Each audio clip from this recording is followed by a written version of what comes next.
Okay, there we go. Push this back here. All right. There we go.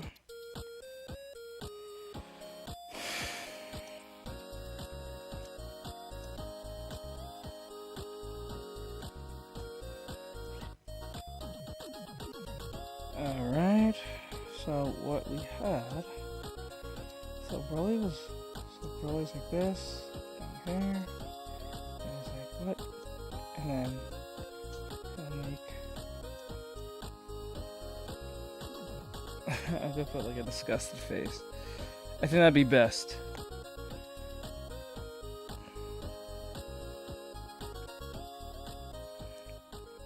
This.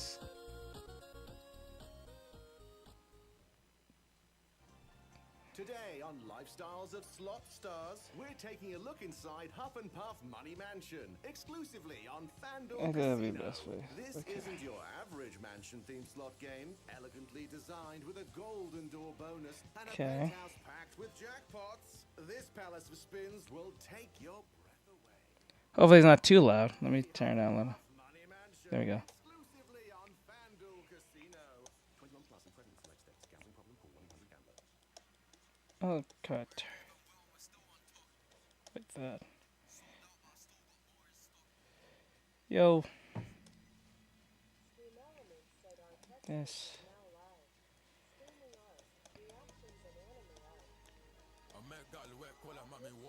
Okay, and the head is gonna be like here.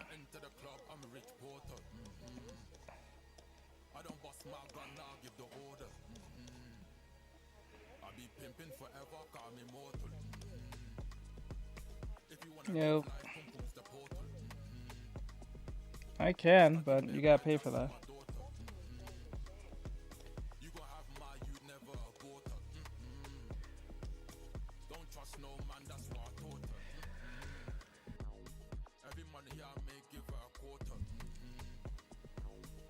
Okay. What is this horrible song? What is this?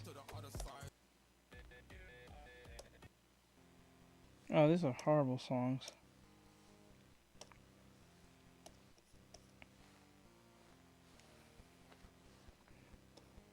Like that.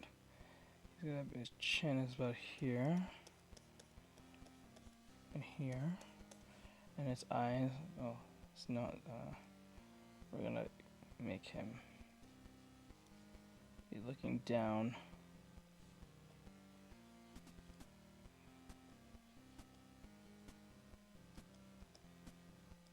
That right. Like that.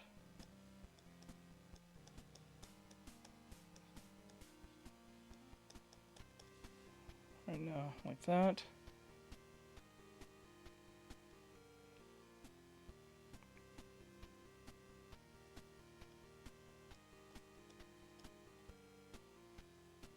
Like that. And then his mouth is gonna.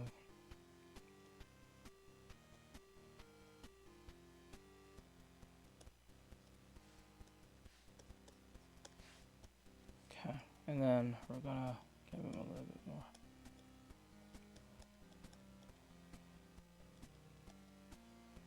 And like this. There we go. Alright, cool.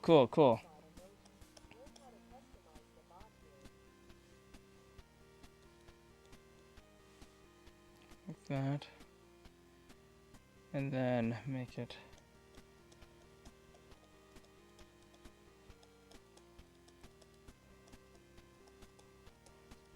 like that. Okay. And then what we'll do, make sure the traps are big enough because he has giant traps.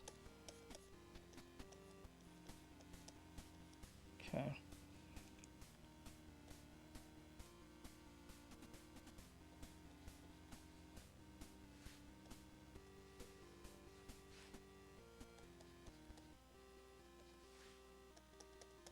Like that. He's gotta look down at him.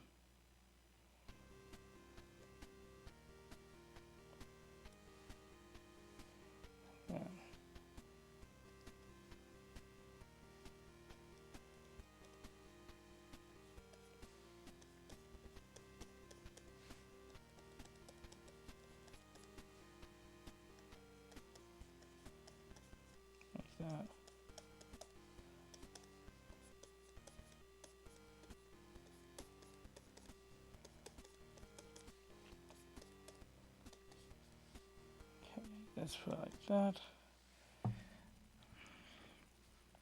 Okay.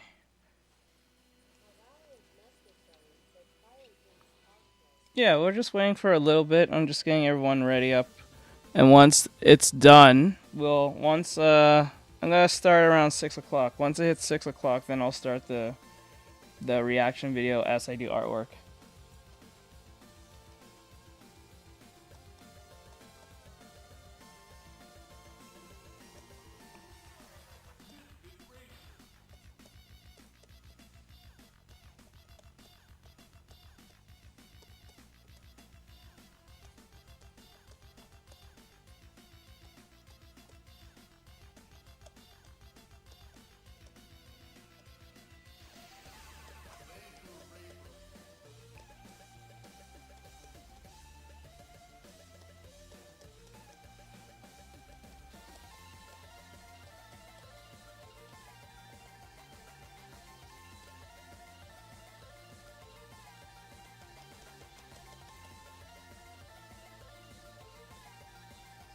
That.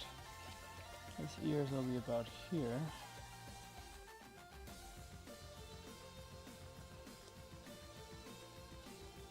It sounds like Scott Pilgrim type shit. Hold on.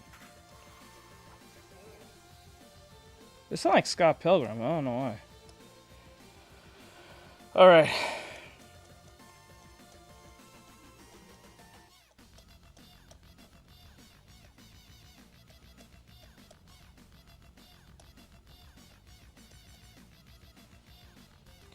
The hair's gonna be.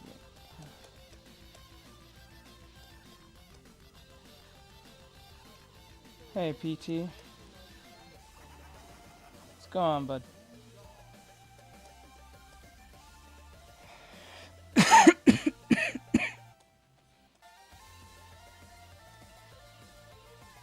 His hair's gonna be more.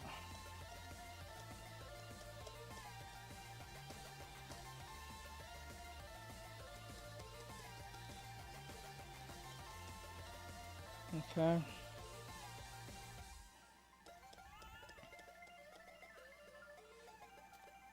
Okay, I think the eyes are a little bit too wide, so I'm gonna try to bring up a little bit more. I think that'll make more sense. And push it in like that.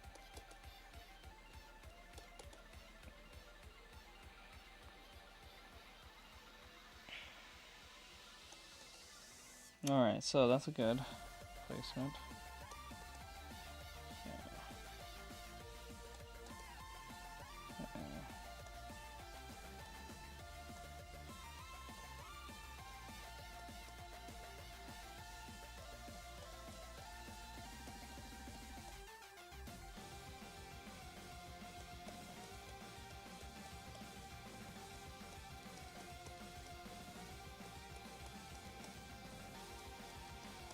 So his hair goes like this.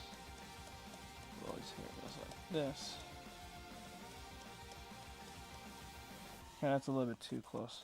I think a little bit more space, and then we'll have more of a better look.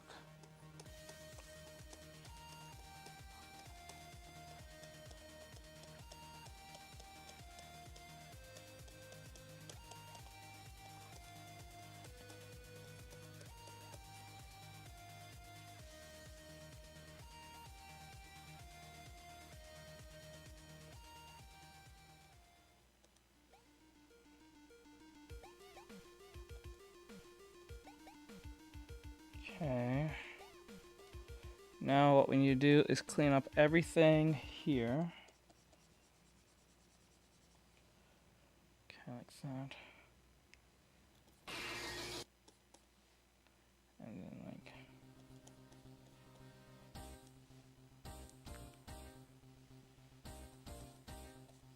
that. Okay, cool.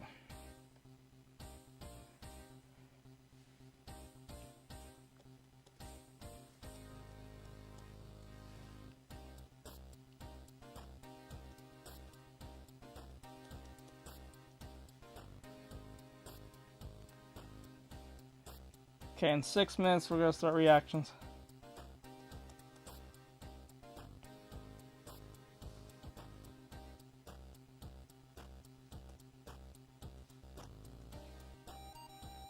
Okay, now I think the eye needs a little bit more.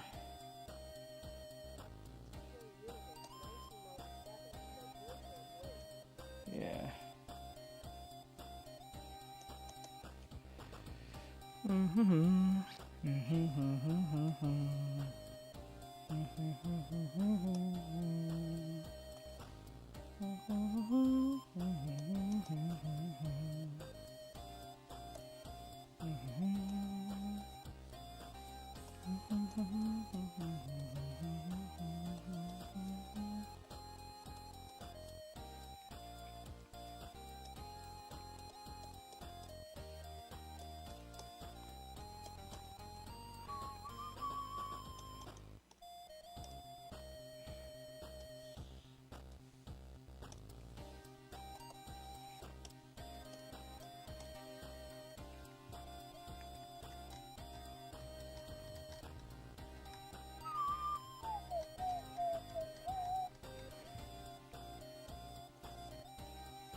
Hey, what's up, Hawks? I'm not just about to start reactions in 3 minutes as I do artwork. So work on this animatic. What about you? What's good?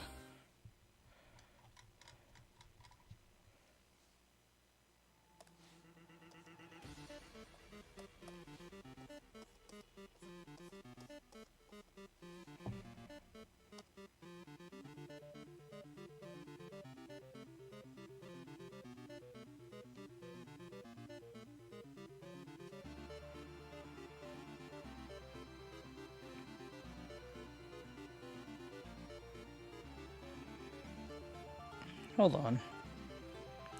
Notice that the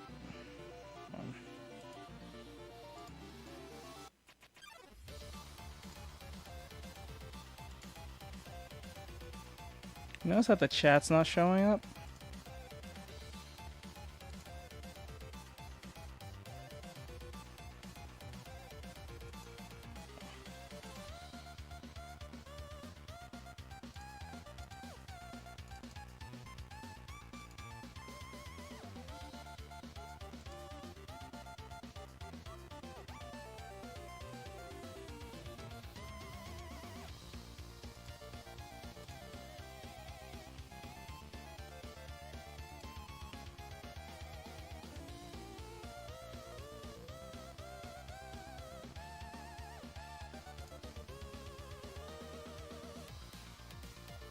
Alright, let's get to it.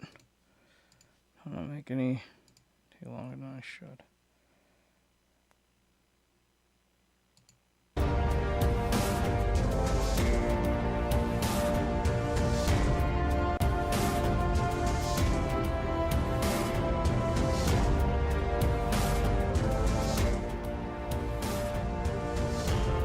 Okay.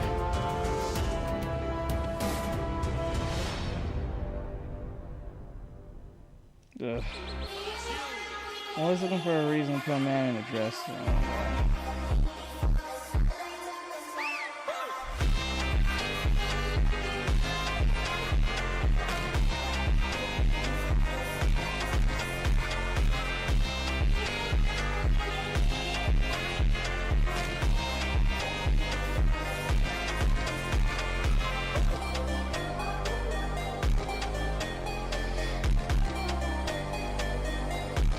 Damn. Holy moly. Is it from Monster Hunter? I think. It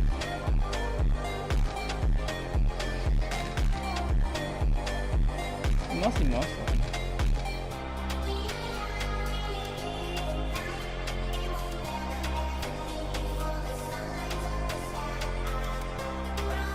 I notice every girl who dressed like Miku who does this one specific cosplay never looks all that attractive. They always look kind of weird. I don't know why.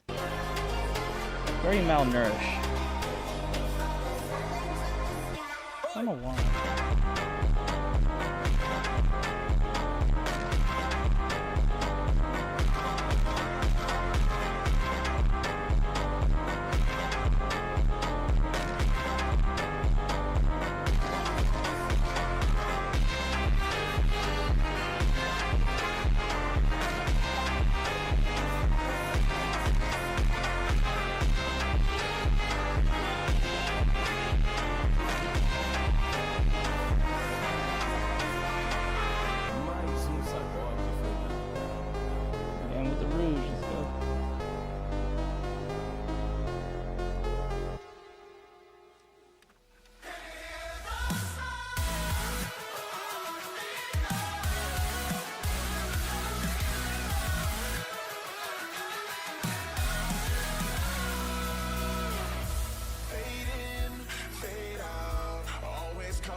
You're androgynous looking, what the fuck?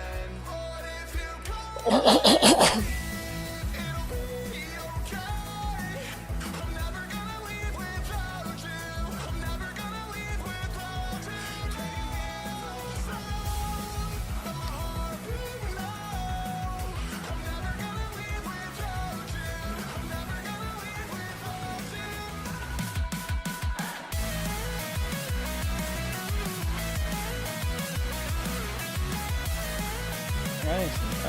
That's a Thanks,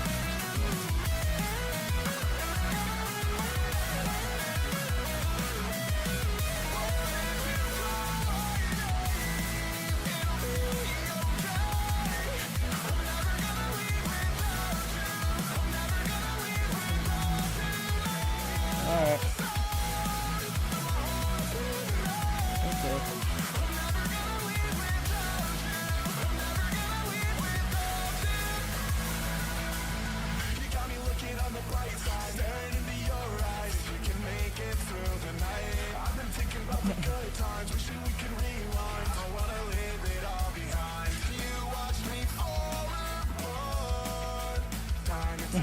So heavy? Okay.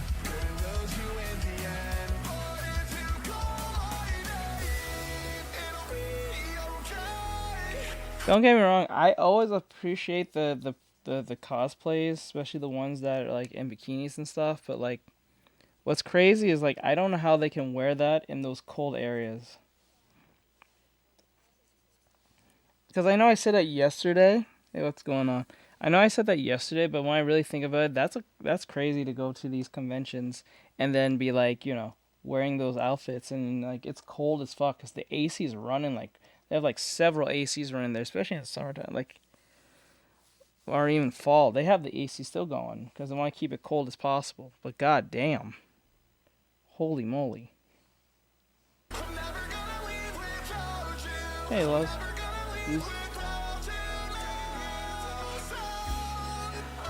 Where are you sending it to?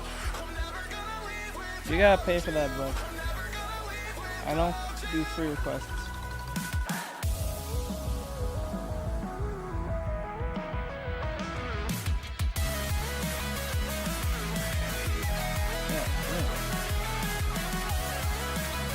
this clear on? Okay.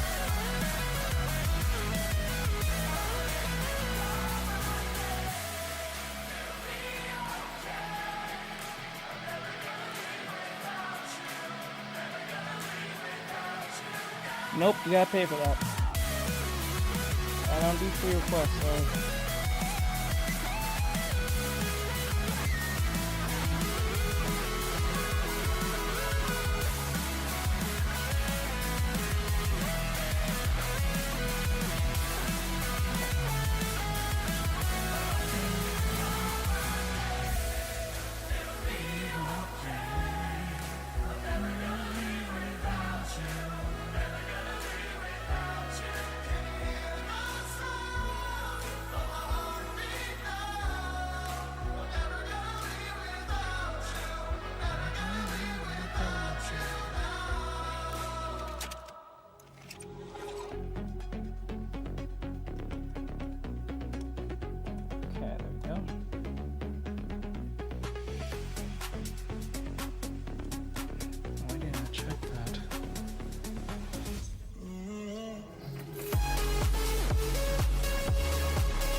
Hello.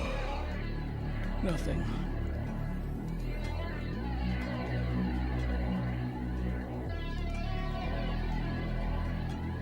So annoyed I didn't get it.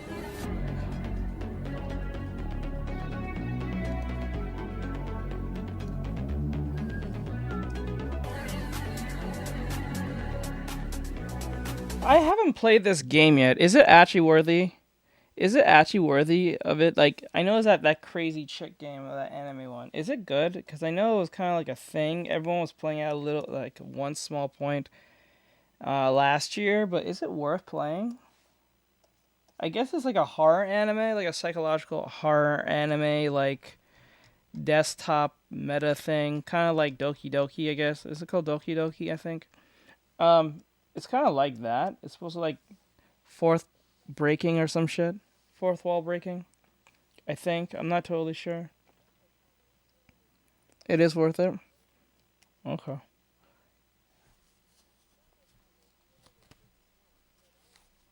Okay, so I might have to look into it.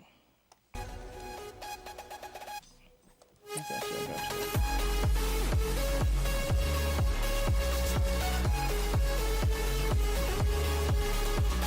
Ooh, hello. I just now noticed it. But... oh god. Let's appreciate this for a bit. Let's appreciate this for a little bit, boys. I don't know what character this one is. This doesn't even say. I don't... who's she from? Like, I don't know who she's from. Like, the character she's cosplaying, I don't know who it's from. Probably it's from Cold Vein or something. I don't know. Amazing. Simply amazing. Also, the game has other options you can do in it, but you have to explore those yourself if you notice it. Okay. Alright. Good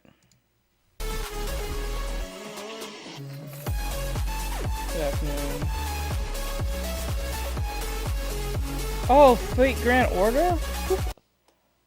Who is that? Wait, from Fate Grand Order? For real? What the fuck? Doesn't, like, what the hell? A grown woman, never seen one. Also, you can fly in the shower. Are you serious? That's fucking crazy. I'm pretty sure a lot of YouTubers passed that segment to a degree. Or maybe they did.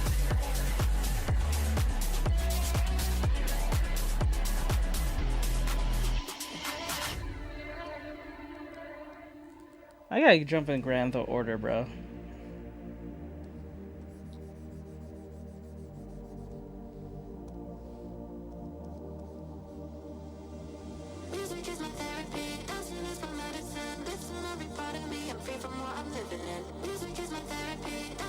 not kidding. I was the one who showed my. Oh, okay. Yo. Oh, hey, Bri. I didn't say hello to you, bud. I'm sorry. Hello, Bri. It's Bri. Cool.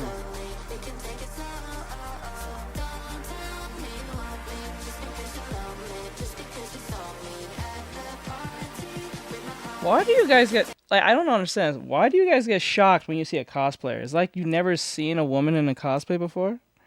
Like, it's weird to me whenever we're ever doing these reactions of, like, these cool cosplays. As soon as a woman's on the screen, you guys literally melt and don't know how to respond to people. That's just crazy. Spend $800 on a tablet. Oh, you got the tablet? Wait, what did you buy? What was the brand that you buy?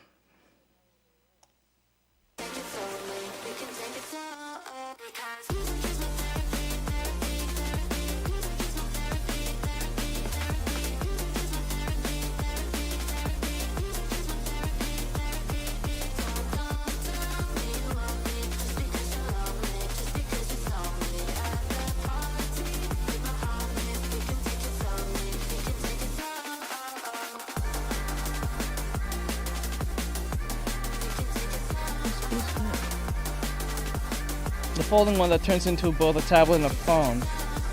Oh. Oh. Oh, okay, okay. That's a giant ass axe. What the fuck?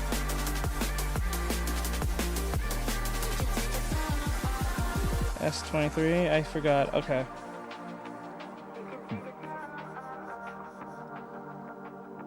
I thought you meant like a legitimate drawing tablet.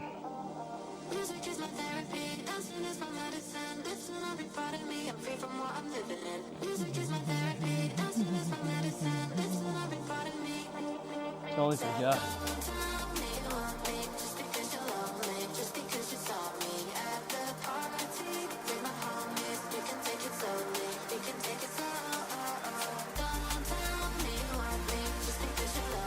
Oh, my bad. I should have found something in the series. Okay, let me see.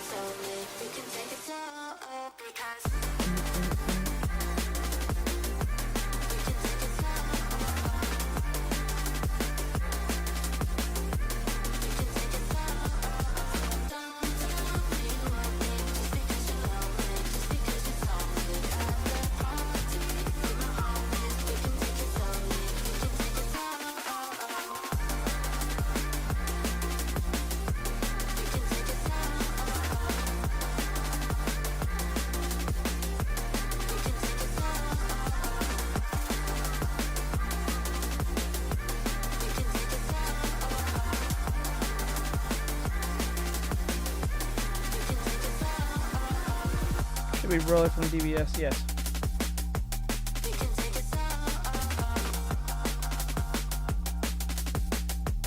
Go, roll it.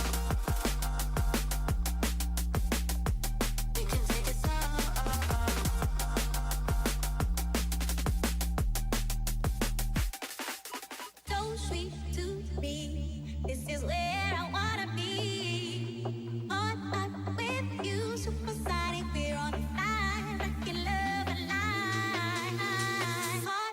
How's it not?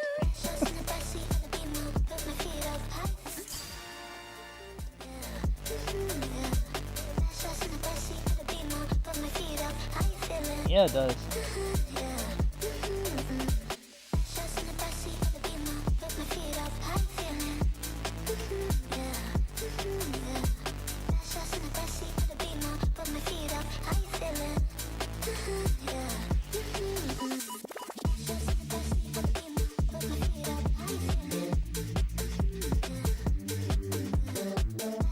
Ooh. Ooh.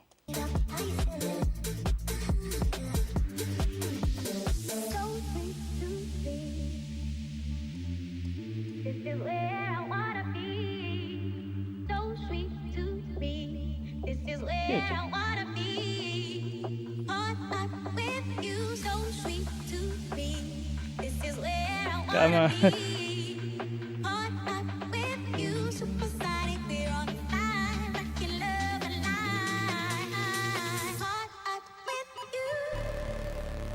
that? I can love a lie. Caught up with you. Just in the backseat of the beamer, put my feet up. Oh, this one's a cute one. Cute one. I don't see. I don't see a lot of people dressed like. I think it was Yuffie. Is it Yuffie? Not Yuffie. Is it Yuffie? The ninja chick from Final Fantasy. I think her name is Yuffie, if I'm saying it right. Keep forgetting her name. So. Very rare to see them. Just in the backseat of the beamer, put my feet up. How you feeling? Just in the backseat of the beamer, put my feet up. How you feeling? Yeah, Final Fantasy 7.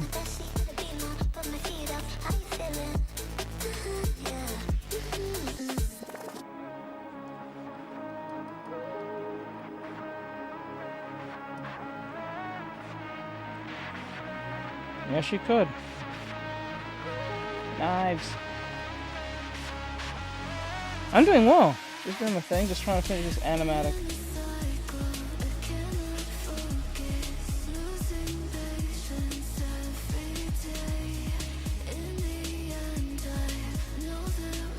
Boom, boom.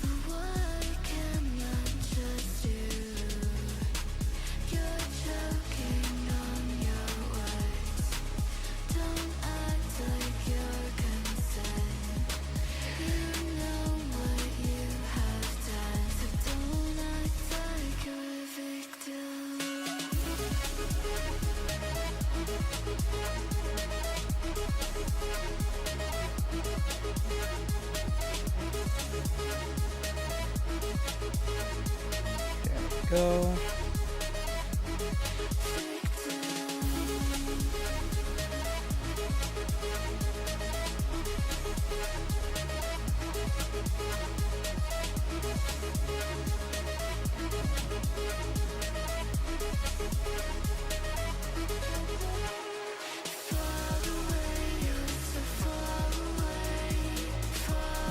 Hey, Lyric. Hey, Lyra, how are you doing, hon? Haven't seen you in some time. You doing okay? Wondering where you've been. Super quiet. You okay?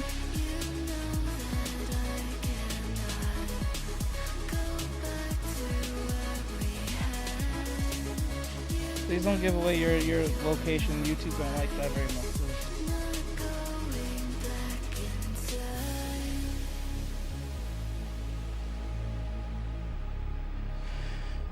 What you been up to, hon? Have you been practicing? Do you need help with anything?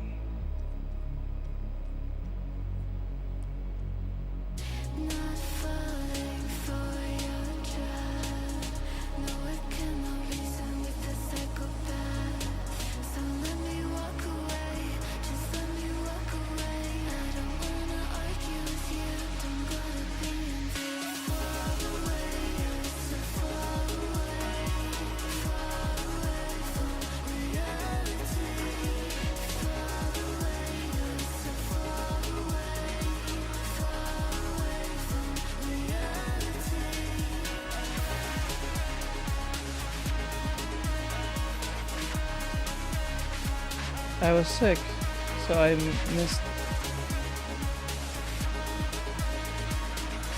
No, you're fine. I was just checking on you, just make sure you're okay. I would have sent you a message, but I think that was recruiting. So I said just wait till I'm streaming.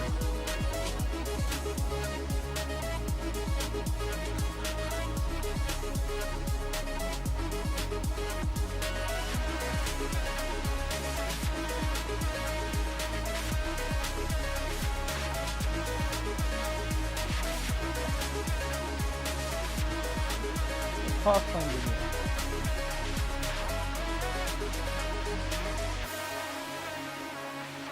Oh yeah, just to let anyone know, if you think you missed the creepypasta video, we did not. We're not gonna start that till like 7. So like, if you're wondering if we did the creepypasta video with the thing we was doing yesterday, no, it's not. We have not done it yet. So I'm trying to get everyone in here so everyone can get to see it. So it'll give you guys ample time to make it in time. So. It's literally a cosplaying video.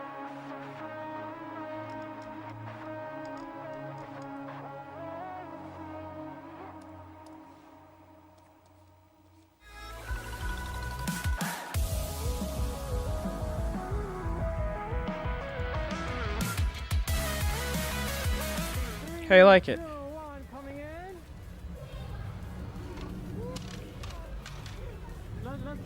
Bro, I'm gonna kick you out. Do not tell me to answer. I answered twice. I said it's literally a cosplay video. Don't do this. Either you're not listening or whatever the fuck's going on, but do not talk to me like that again. I'll kick you out. What the fuck? Shit. I don't know what the fuck. He said it twice.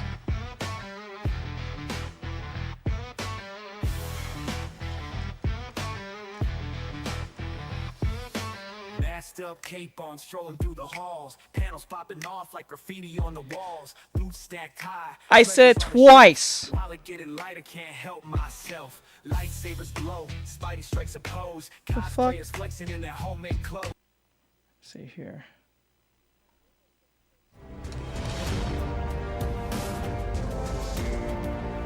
Let's see. I think we saw the other one. What the fuck? Let me see. This one. We'll go with this one. Oh, nice. Try to give everyone ample time so you can watch the video.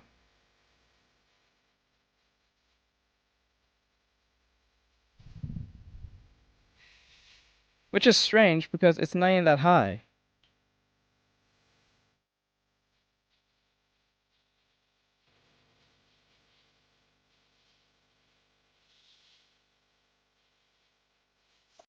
It's actually quite low.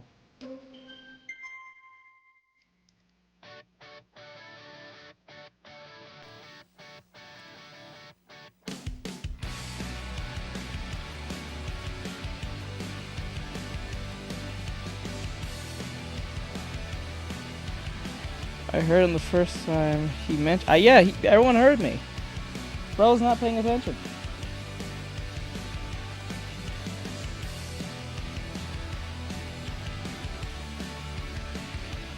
Watching Fear in Season 1, and I can't wait for Season 2. Wait, whoa. Wait, Season 2 is already out. Wait, Season 2 is already out. Unless you watched the whole Season 1 with Season 2 and didn't realize it. Well, no, Season 2 is still going. Yeah, Season 2 is still going, though.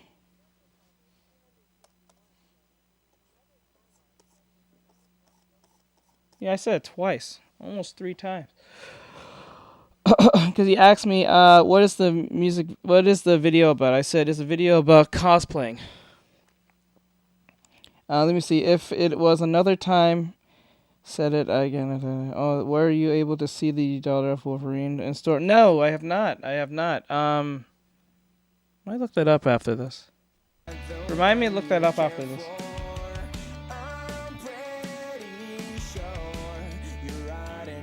Well, you don't like it, Lyra? Oh, wait, I forgot. You're on Netflix. It's on Netflix? Wait, Frierin's on Netflix? I thought it was on Crunchyroll. Wait, hold up. Oh, I forgot. I'm on the...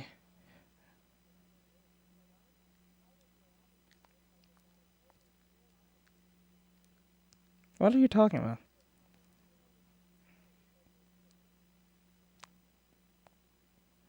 Yeah, remind me of that. Let me see, I thought I was so certain that Freeman was on Crunchyroll. 7 Seas. I forgot. I'm not on Netflix. I don't watch Netflix. I'm on that pirate ship, bro. I'm on that pirate ship. If you get what I mean. Oh, I just realized. I was like, wait, hold up. I got the pirate version. The 7 Seas is a GD reference.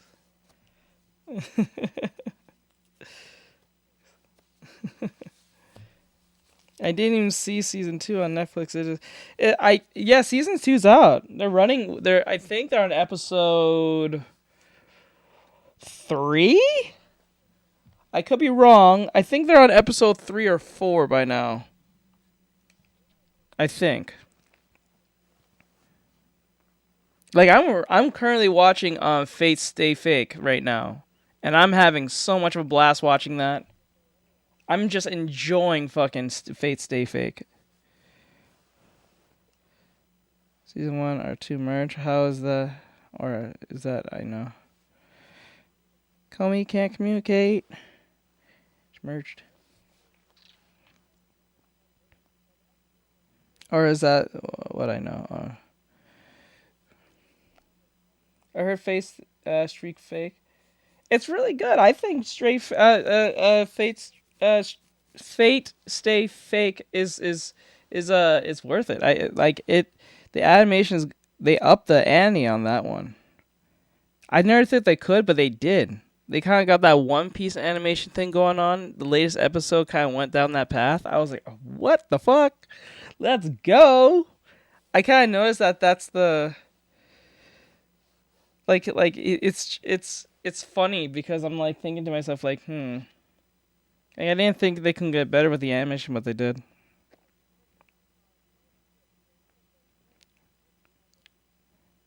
She has achieved heavy stat. Let's go. Let's go. Achieve that heavy status, bruh. Let's go.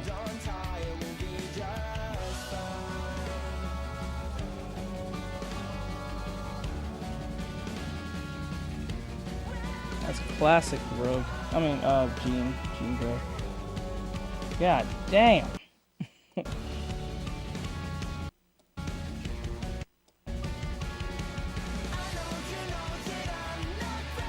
She lacking the heavies, but she got the bottoms going. Got the heavies.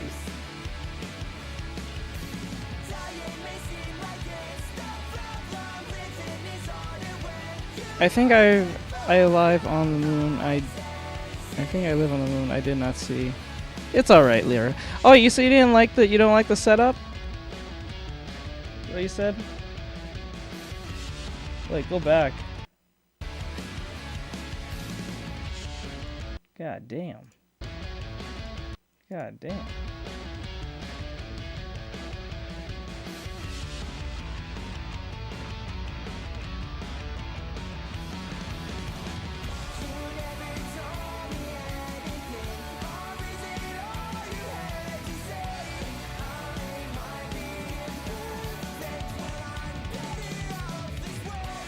You saw it too?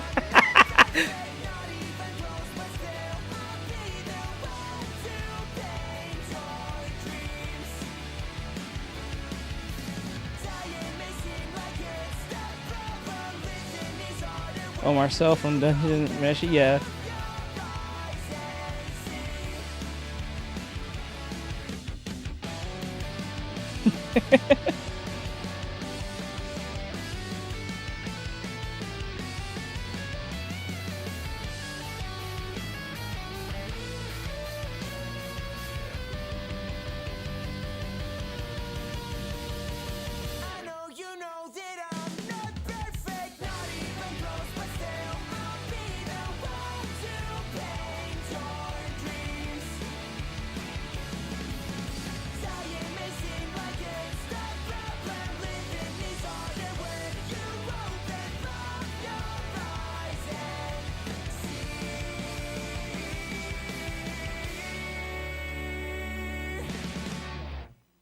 Cute.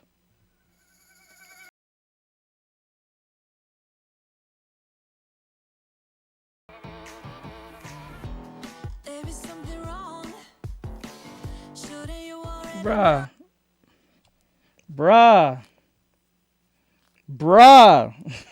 The Monster Hunter cosplay. Actually, it's not like it's a mix between Monster Hunter and Pokemon because I think that's a Cubone helmet. The Cubone skull. Let's go. She got the heavies, bruh. She got them heavy. With the black cat, bruh.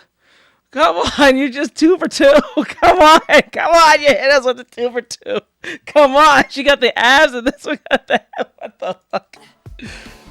Let me put it in a song. Every time you make that face, I crawl into a damaged space. Your character looks like he is Asleep. Yeah, that's the camera doing that. I can't do nothing about it.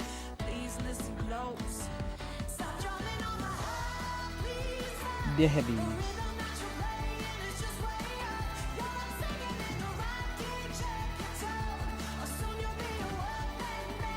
Shit.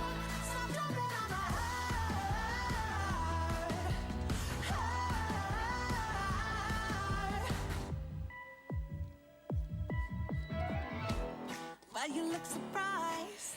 Okay. When we've done this all before. I'm not sure the highs really make up for the lows. When words don't work and I get hurt somehow, I feel like I'm the worst. Manipulation overload, but baby, Hey, what's going on? please listen close.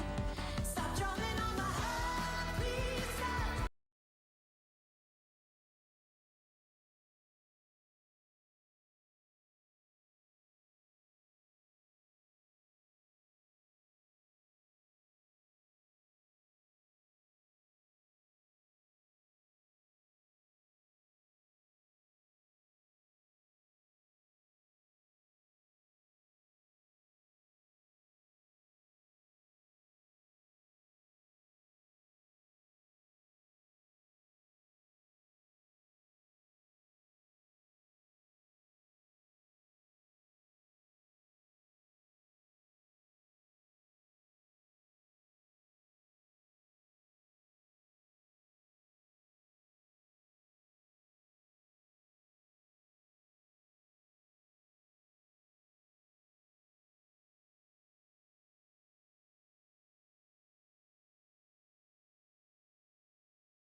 Thank you.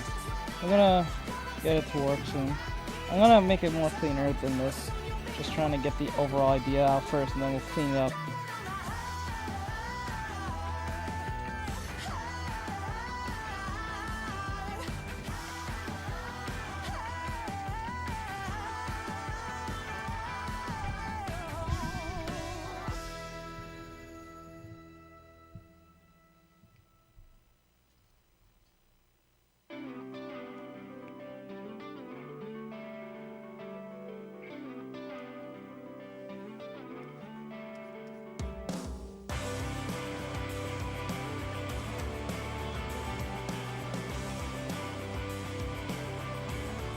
Oh, she's cute. She's cute in the face.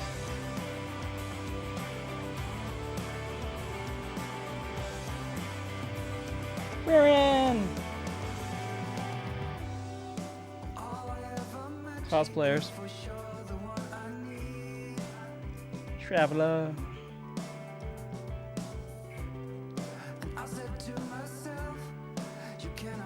Let's go with the cami outfit. Let's go.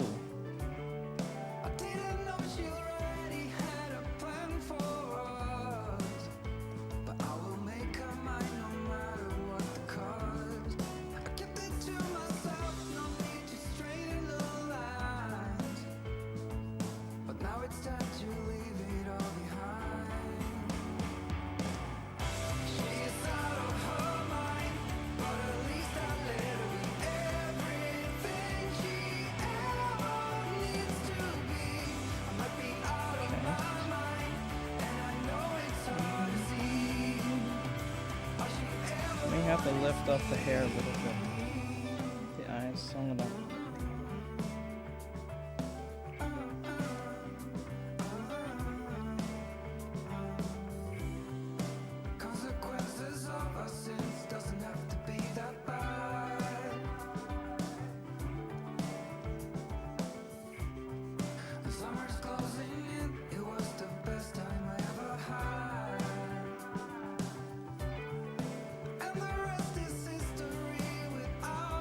God damn, Zelda.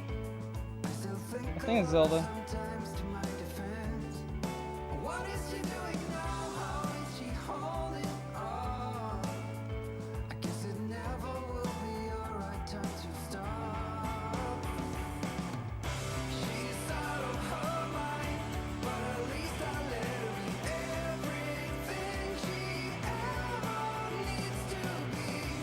Yeah, let's make sure, because the staff threw me off. I saw the outfit, but it was the staff that threw me off.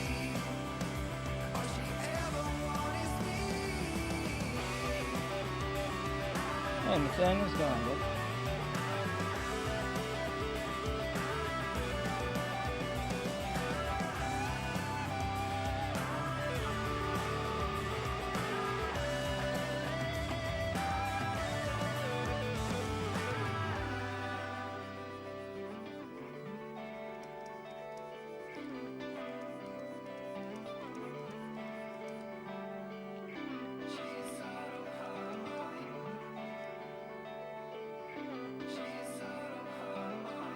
Yep.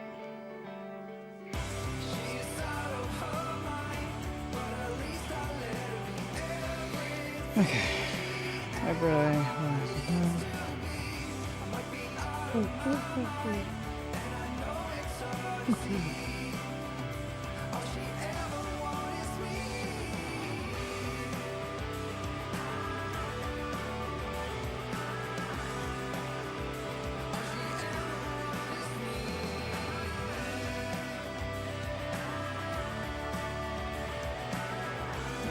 Have you watched Demon Slayer? Yes. I haven't seen the latest movie.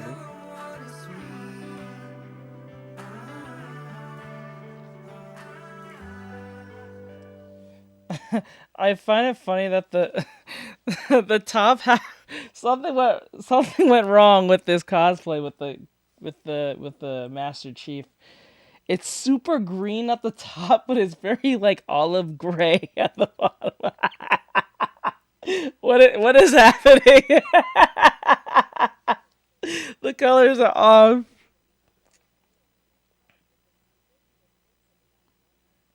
Okay, I'll check it out in a second.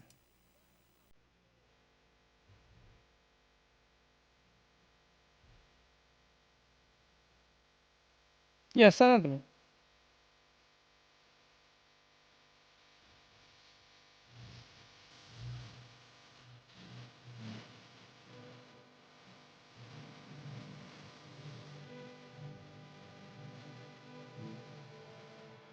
If only he still had his hot ad, right?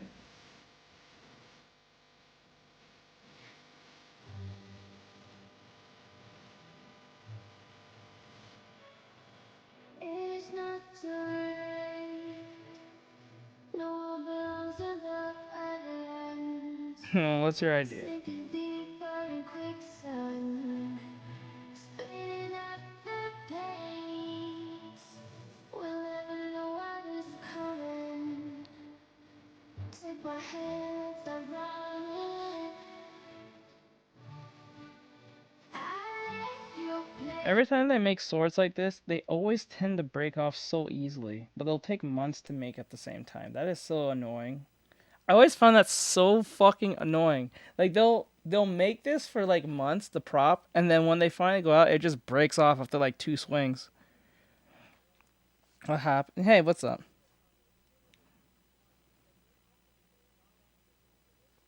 Okay, how are you doing? Good. A2 looking good. Yep. Hope you're doing well, Jacob.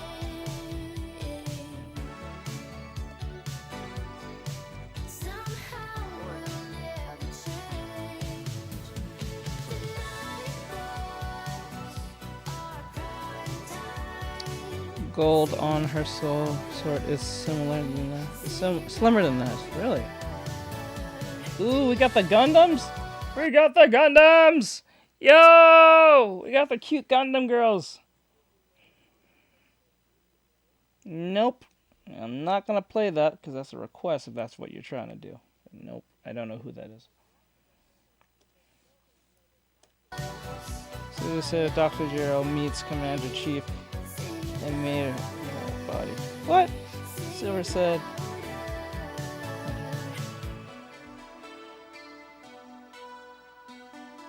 Yeah, I was going to Margie Good luck. Let's go.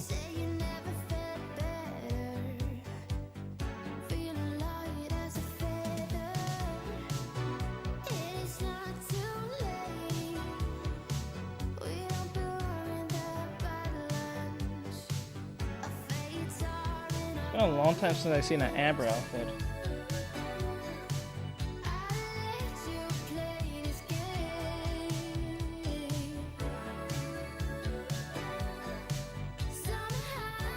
Whoa, your body's weird. Whoa, let's back that up. Let's back that up. Hold the fuck up. Hold the fuck up.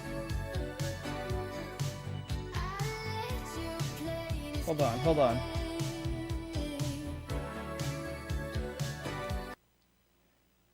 I think it's the outfit, because, like, she's abbed the fuck up, but, like, I think it's the outfit. Oh, you saw how to draw too? Say what?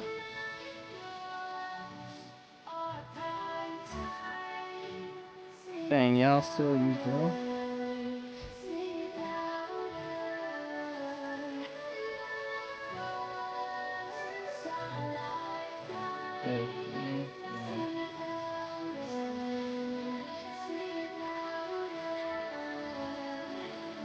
Who else thinks she's cute? Wait, who? Who exactly?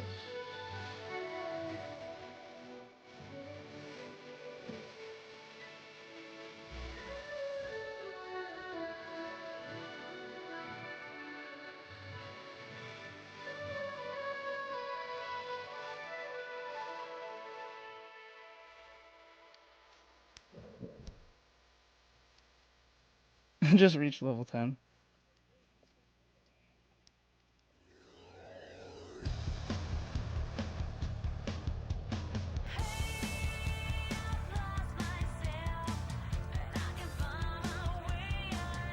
Numbing.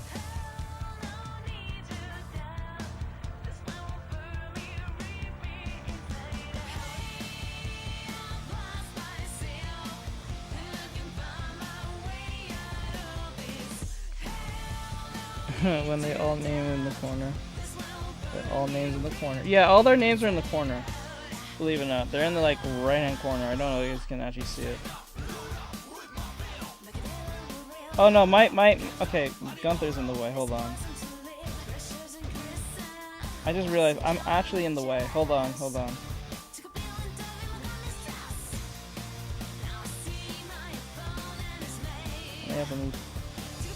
I may have to move Gunther. I don't know if that helps, but...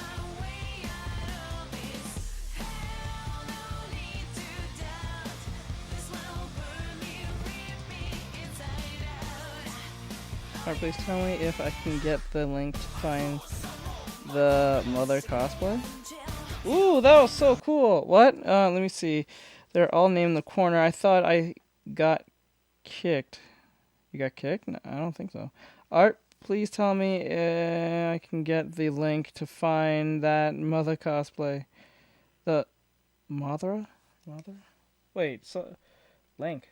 You mean the video? You want the video? Yeah, I can give you the video. I don't mind. If you want the video, here you go. I don't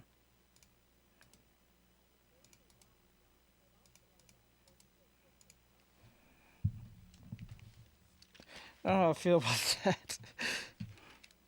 There you go. If you want the video, there you go. Okay, also, I got the tortilla chips with cheese. So that's the video. If you want the video, I just gave it to you. Mothra.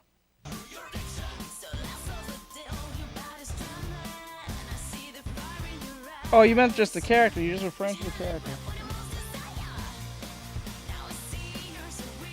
Yeah, she was talking about the video itself. My bad.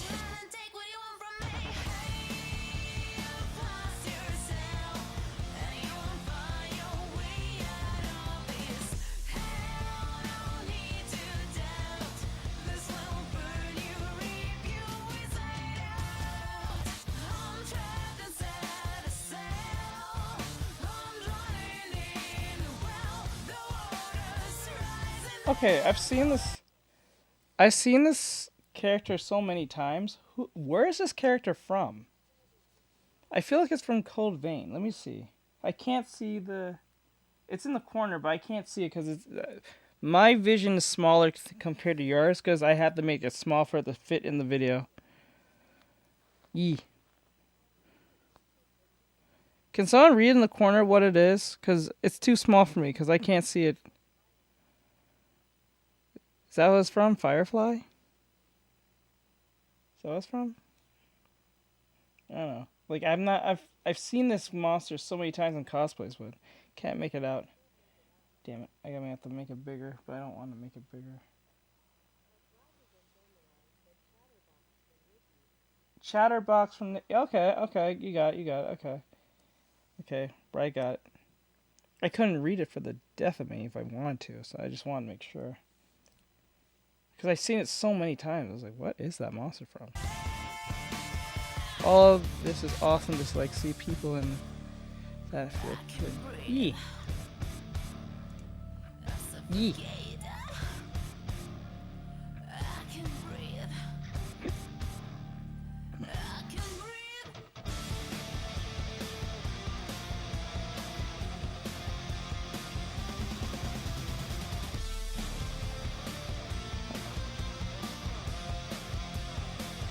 Lyra, real quick, did you want me to show this to the chat, or you just want me to see it? I just want to make sure on something before I say anything.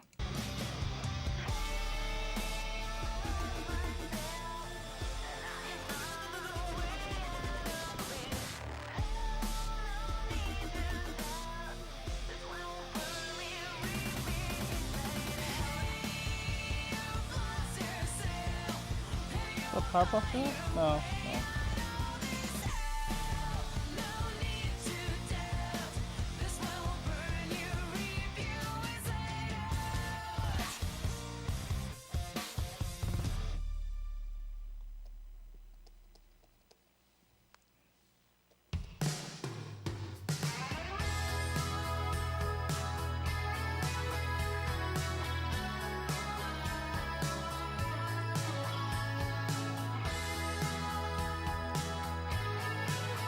Okay, let's see here. I'll give him that your sub. Let me show you guys real quick then. Hello. Hold on. I want to image new.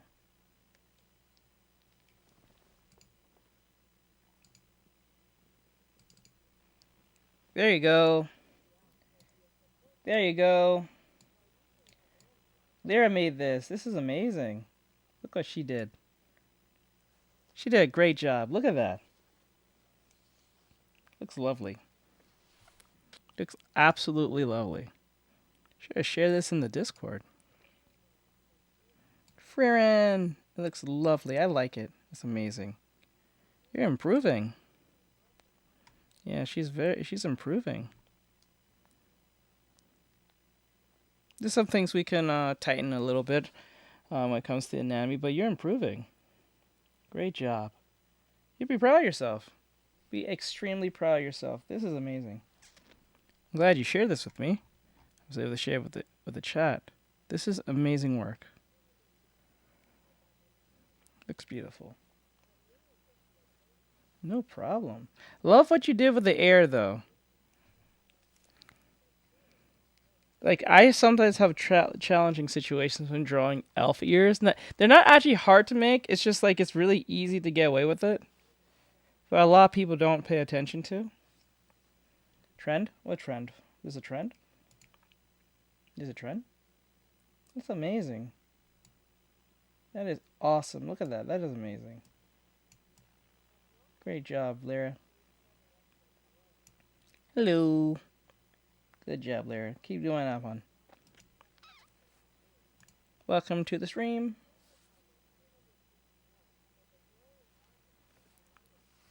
Right. Oh, the Furin one? I did that already.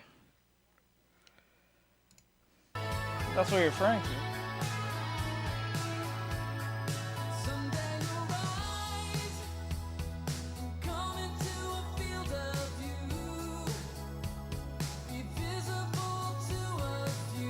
Thank you.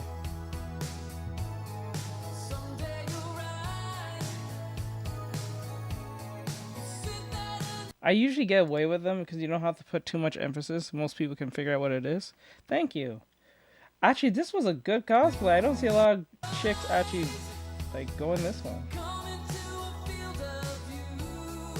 Yes. That's from a student. Can we share? Oh. Yeah, you can share your progress in the Discord, but if you're a student, then I can show it off on the chat.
Okay, at 7, or if you have different time zone, we will have horror story. Yes, at 7 o'clock we're gonna do the horror stuff.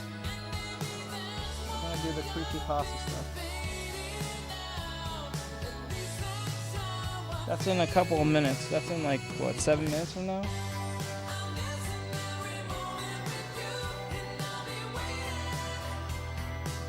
All the time. They're always chicks. Every time, bro. I know what Rye said, but damn, girls do love their Sonic. I don't know what's going on. Behind the trees, yes. Oh no, still. They have nose behind the trees like grief. I don't know what's going on with that. He hasn't done the third one, but we'll definitely. Everything is fine. We're gonna finish that one, because I think there's only 2 videos left. Hope I was able to send you the heavies art. Let me go check. I'm gonna check now.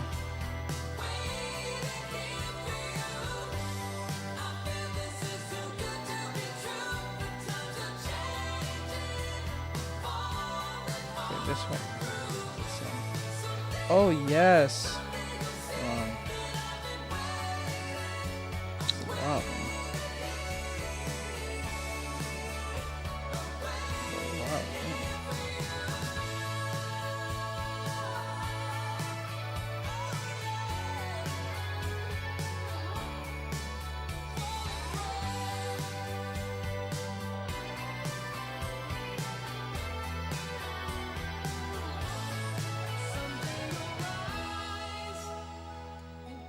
Sonic pose as a chick. Now, if one did was a cosplay of Bio Lizard. I see.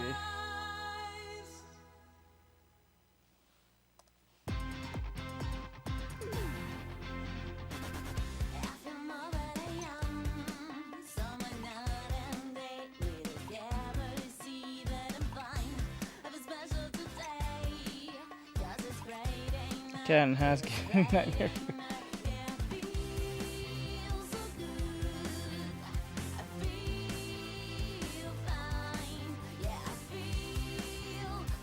Yep.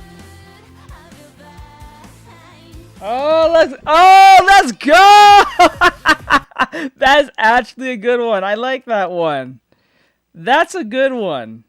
Holy crap. That's creative as shit. What the fuck? What the hell, bro? Bro. Made her give us some ass, though. Look at all that ass. That's amazing. What the hell? He put the detail with the shoes, too. That's crazy. Oh, shit. Hold on. Yeah. Let me go put that back. Sorry about that. Press the wrong button. Get a little bigger. There we go. Oh, too small. Too big.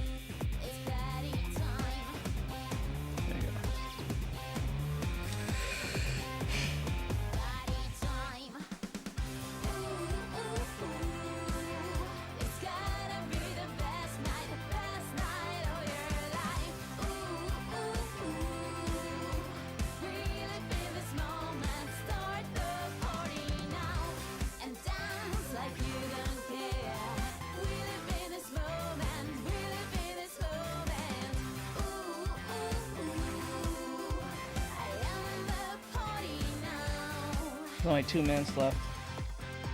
And then we'll watch Everything's Fine.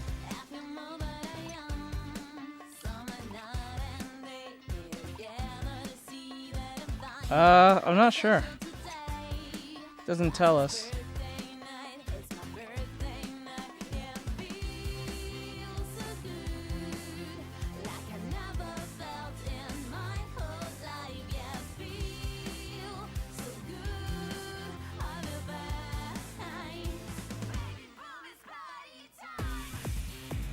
Hey, H.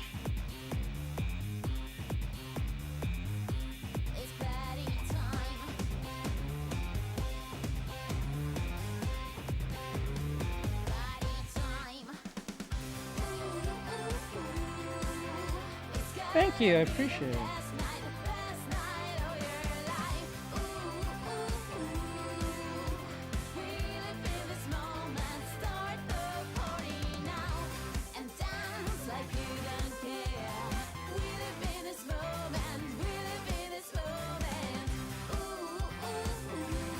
I think the song's called Will This Be This Moment? Will it be this moment? Usually it's going based on that. Let's go!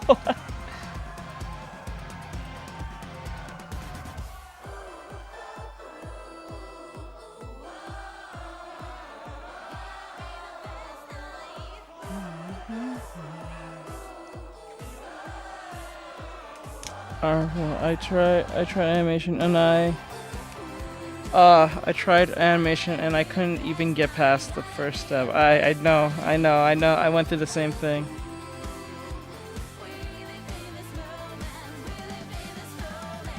Could we see the full sketch? And a bit. Ooh, compliment, she is good. Yep.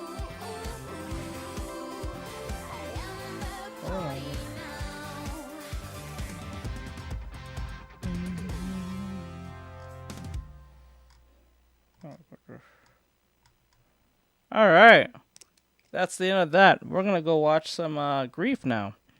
Let's get it. We're doing our creepypasta thing.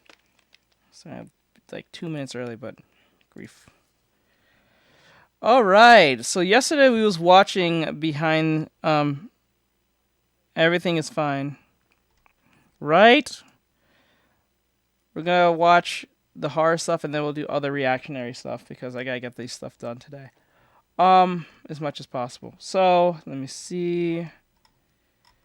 Everything is part 2. I think we're at part 3. Yeah, part 3. Alright, guys. Oh. What is the Wolverine thing? It's really good. What clips do you paint?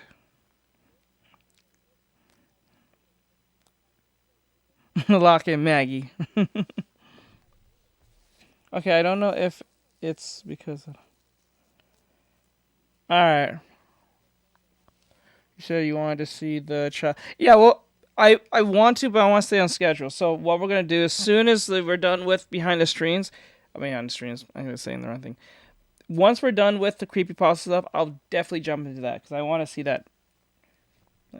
it's my fault because I got on late. So if I was on much earlier, like around 2 or 3, then I would have knocked that out. No problem. We'll finish this and we'll watch Wolverine and the Rogue thing. And today I promise. We're looking at season 3 of Everything Is Fine. And holy crap, there is a lot to get into because this one has some crazy twists and turns. I believe this video should be releasing coincidentally right as season 4 launches on Webtoon. So when you're done here, go over there and check it out. Whenever season 4 wraps up, I'll make a recap of that as well. And I think there's planned to be 5 seasons total. So yeah, I'm looking forward to getting to the finale. We're gonna have to stay on and schedule. one more thing I want to mention. I recently had some indie filmmakers reach out to me about a project they're working on called Limerence, a metaphysical rock opera and coming of age story. The director started filming when he was 16. Holy occult rituals, Grief man. It's me, your best friend. And I'm here to program your new obsession with limerence, or the eternal spectacle of the adolescent experience. A psychedelic visual film in the vein of Pink Floyd's The Wall, Yellow Submarine, or Tom. It's a one-of-a-kind indie project for the modern youth, featuring incredible rocking original scores and trippy Well, you're about to see some insane stuff. made by small local artists. Okay, get In a get matter to of minutes, get to the to point. Sam Of Pink Floyd's The Wall, and the story of his meta-millennium, the film, hard in that time. explained is dead, and we. Okay, there you go. Okay, so season 3 starts off right in the shit.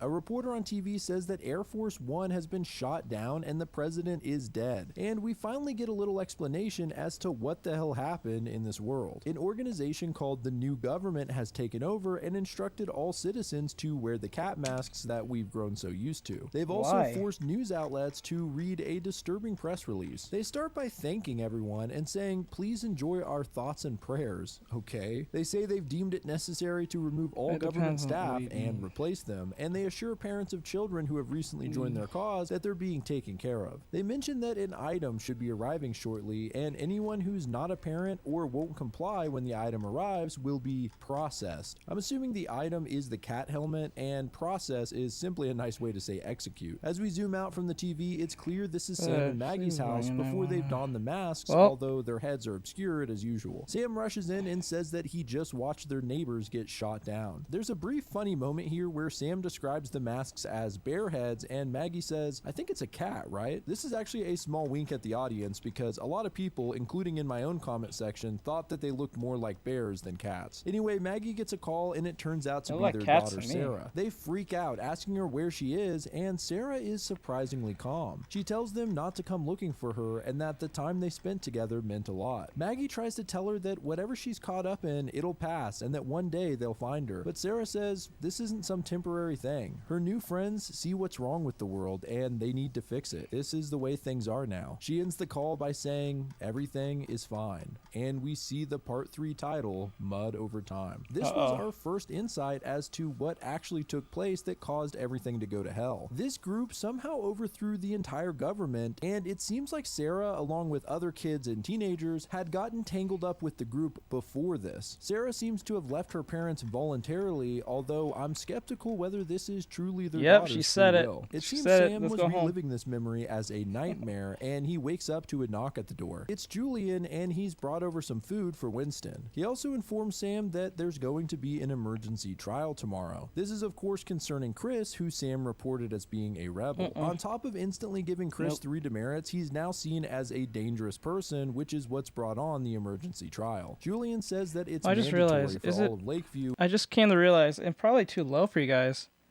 Is it low? I feel like it's low. I'm gonna turn it up a little bit more, so you guys can hear a lot better. There you go. And to make sure that Maggie knows, but realized. Sam doesn't actually know where she is. Of course, we know that she's at the Rebels base, the Railway Museum, reuniting with Charlie, who's joined the Rebels as well. Maggie asks what their big plan is to save the world. Judy then reveals the Rebels' secret weapon, Horus. In a dark room, we see someone tinkering with something like a mad scientist as sparks illuminate his surroundings. The man laughs and yells out, "It's glorious!" and we finally get a look at his face. He's wearing a cat mask, but this one is different. The eyes are huge and misaligned. The nose and mouth are clearly painted on, and there's a zipper in the middle. Episode 62, The Plan. Horus rambles like a madman, finding a strange connection between the Challenger space shuttle disaster and the lowest temperature ever recorded in Antarctica 29 days later. Yeah, this guy's got a few screws loose. Judy and Maggie enter his workspace and turn the light on. We get a better look at this maniac, and besides his bizarre custom cat head, he's wearing a green onesie and Oh a my tattered God. cape. He hisses at them as they enter, and Judy introduces him to Maggie. Judy says that Horus is the key to their plan. However, he refuses to tell Maggie what the plan is, thinking it's a waste of air since she's too dumb to understand it. He even goes so far as to tell her if she was smart, she wouldn't be here. She would be fighting to get her kid back. A particularly low blow to Maggie at the moment. Ooh! Let's go! Let's go! Woo! Let's go! Like, if you were smart, you would have stayed with your husband and helped get your kid. You stupid bitch! This is I'm just don't know why you're saying that. Well, damn. You know what I'm saying? Well, damn. That's crazy. She calls him an a-hole and notices a dry erase board with some plans drawn up. After only a few moments of inspection, Maggie understands the plan entirely. When people get redded, the government cuts the power to the mouth mechanism on the cat mask, but it seems that Horace figured out how to break it using magnets. She continues, pointing out a drawing of a walkie-talkie, which seems to represent a signal jammer, which is how Judy was able to speak to Maggie when they first met in the neighborhood. But what's really caught Maggie's eye is the US map with numbered points across it. She suspects these are radio towers, which Horace has probably hacked into to measure their latency. The faster the signal, the closer the source, narrowing it down to a state or two. If they could find the source, they could find out who did this and maybe fight them. Horace just sits there staring in disbelief at Maggie. He clearly underestimated her. He just turns to Judy and says, "Okay, she's good." Maggie says it's surprising what you can learn from a high school science book. This is obviously a reference to the Science 101 book that she got from Charlie's basement in part 1. Maggie then tells Horace to never speak about her family again, and Horace gets the point. She then asks, what do they need from her? Horace says she might have some knowledge, maybe even some experience, but does she have the stomach for it? He then pulls out a living squirrel and holds a scalpel to it. Damn. Episode 63, Why'd you the just part pull where you that out? die. We fast forward a bit here, and Horace is holding the scalpel to the back of Maggie's head, saying that this is the part where you die if you move. He then pulls out a tracker from the mask covered in green goo. It's still unclear what this green goo is exactly. We first saw it when Officer Tom was killed by the hammer in part 1. Horace says that the incision is so small that the weird material that the masks are made of will seal back up by itself. I guess that explains how they can wear the masks 24/7 and they seem to be in perfect condition. So the masks are organic then? What kind of mask is this? This is an organic... What, is it an organic mask? It must be alien tech or something. This must be some type of alien shit that it, like... It has to be, like... It fuses to the wearer, so, like, it fuses to their skin. So when you, like, start attacking, it makes the head bigger. It might be. I don't know. It's something... It must be some type of organic alien technology. It has to be. I guess they repair themselves, at least from small abrasions or cuts. Speaking or of which, maybe it's like, wait, what do they call it? What was that thing that Hiro used in Big Hero 6? Oh my god, what? Nanotech. It might be nanotech.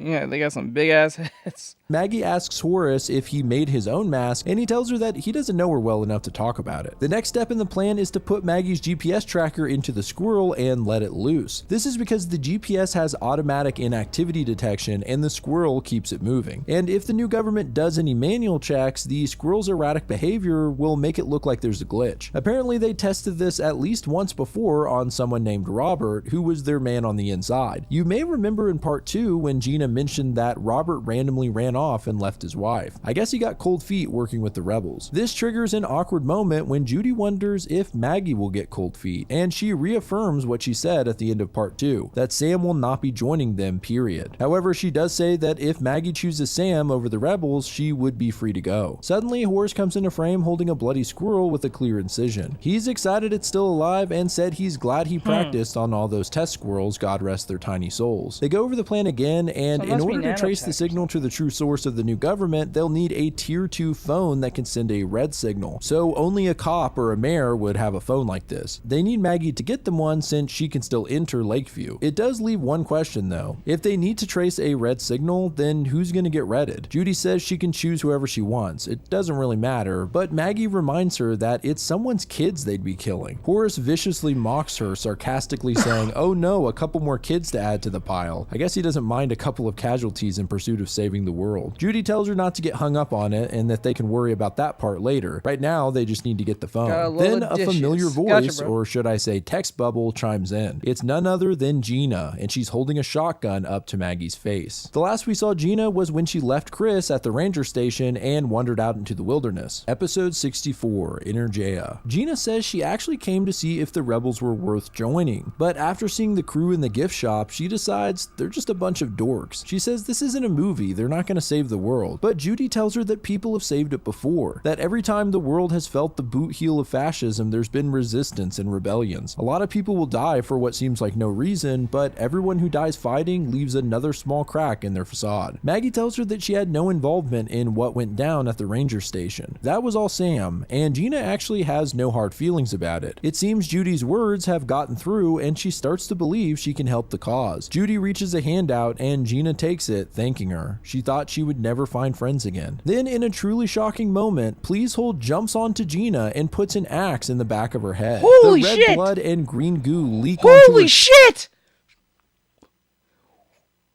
What the fuck? Bro, why? Why would you do that? What the fuck? Oh my, bro. Like, what the fuck? Oh my god. Her gaping head as she falls to the floor. Judy apologizes to Maggie, but says there was no other option after she brought a gun in here. They can't have people that volatile around. Surprisingly, Maggie understands and simply asks, so where do we put the dead bodies? Judy laughs and thinks this is going to be the start of something beautiful. We see the horrific image of Gina's corpse in a pool of blood, her head split open and gushing. Oh my god. This seemed like a pretty drastic measure, but I guess Judy wants to be extra cautious. The thing that stood out to me was the line about not wanting volatile people around. It's almost word for word what Julian just said about Lakeview. Yeah, Judy is trying to save the world, but is it worth it if in order to do so, you're just as violent and cruel as the people you're fighting against? It's an age-old question and something we'll explore more as the comic goes on. Episode 65, Desire Path. Maggie returns home that night to find Sam with his head in his hands. He asks Maggie if she's gonna leave him, and she apologizes for the way she spoke to him out in the woods. He tells her that Chris will be readied at the trial and that in order to get the third and final Smiley, he's going to shoot him in the head during the hunt. Then he's going to see his daughter. He tells Maggie she can do whatever she wants, but begs her to stay out of his way. The next day, the trial begins and Chris is wheeled out onto the stage. He's straight up wearing I have this weird feeling that Maggie's gonna kill Sam. Like, I think that's gonna happen. She's gonna pull some bullshit shit, because she's already been fickle as fuck, but like, I think she's gonna kill Sam. I'm dead serious.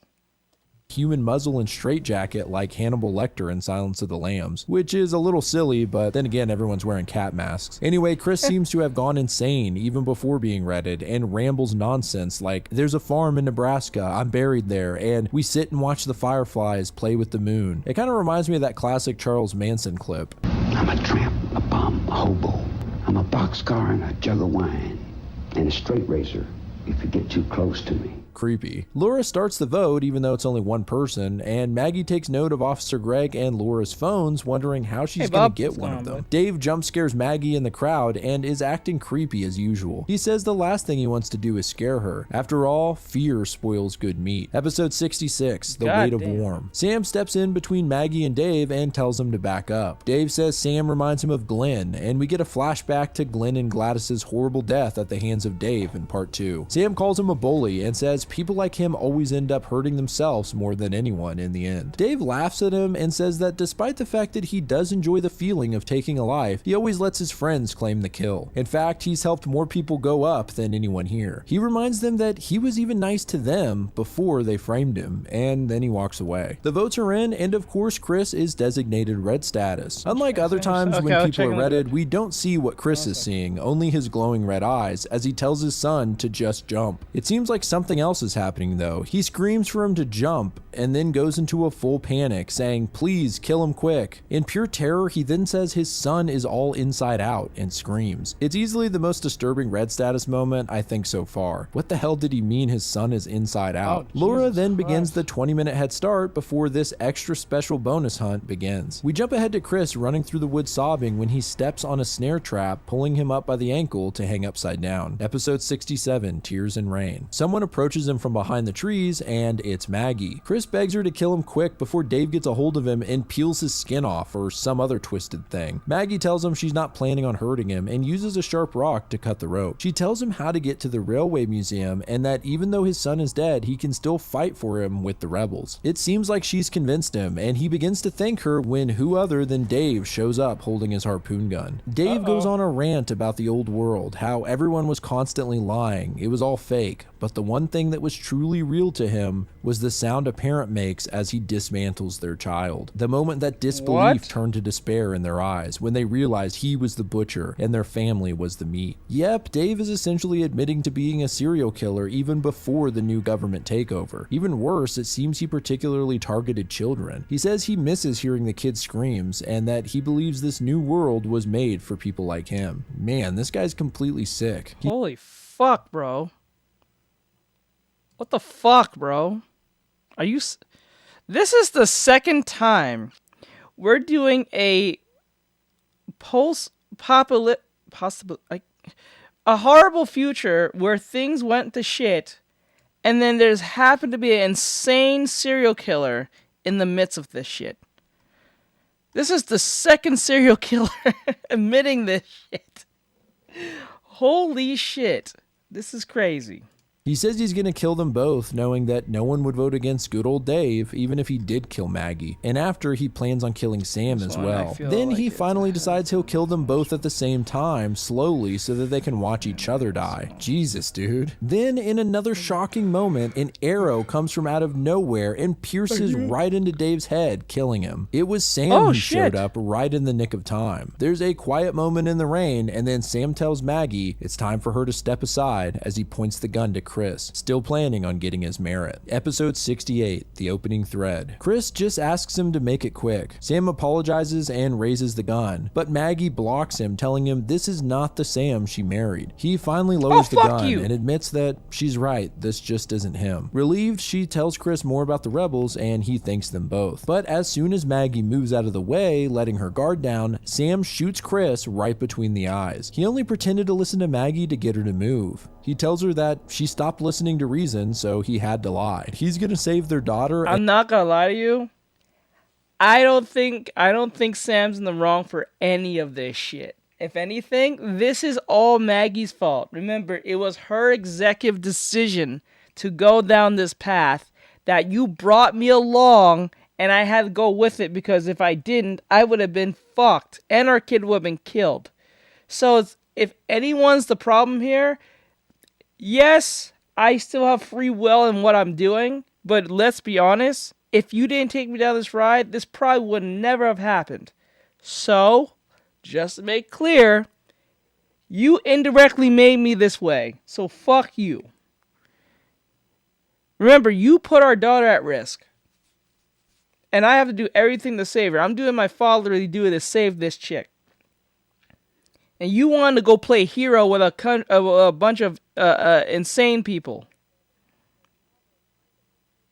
Yeah, we're in too deep. You brought me into this shit. I told you from day one, let's just play the game as normally as possible. You didn't want to do that. You wanted to put on a fucking red dress and become a little, passive aggressive with those people back in the neighborhood in the last on level 1.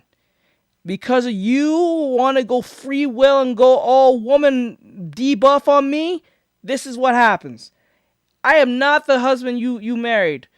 I'm the husband you deserved.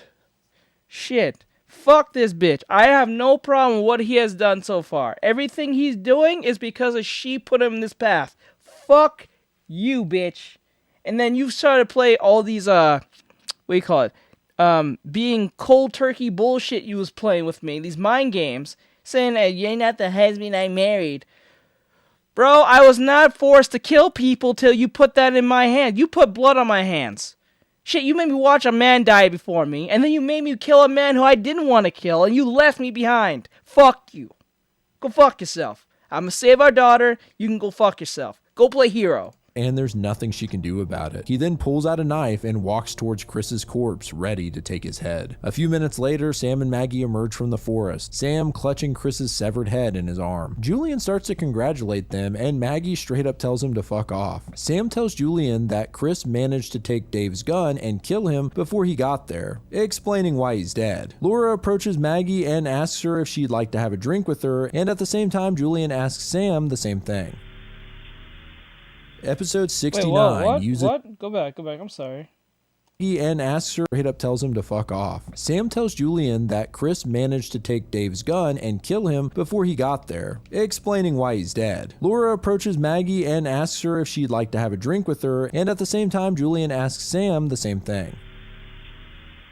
Episode 69, Use a Drink. Sam is on Julian's boat telling him and Officer Greg some funny stories about Sarah when she was younger. Turns out Julian and Officer Greg are a couple. Laura kind of implied this in part 2, but it wasn't confirmed until now. We learned that neither of them have any kids. Greg was only able to stay in Lakeview because Tom vouched for him, and Julian is actually from Lakeview. When the new government took over and formed a council in Lakeview, Laura let Julian live, saying that they needed someone with local knowledge on the council. Interesting. So Julian's been here since the beginning. Julian and Greg congratulate Sam on getting 3 merits, but... So, Julian and Greg are gay.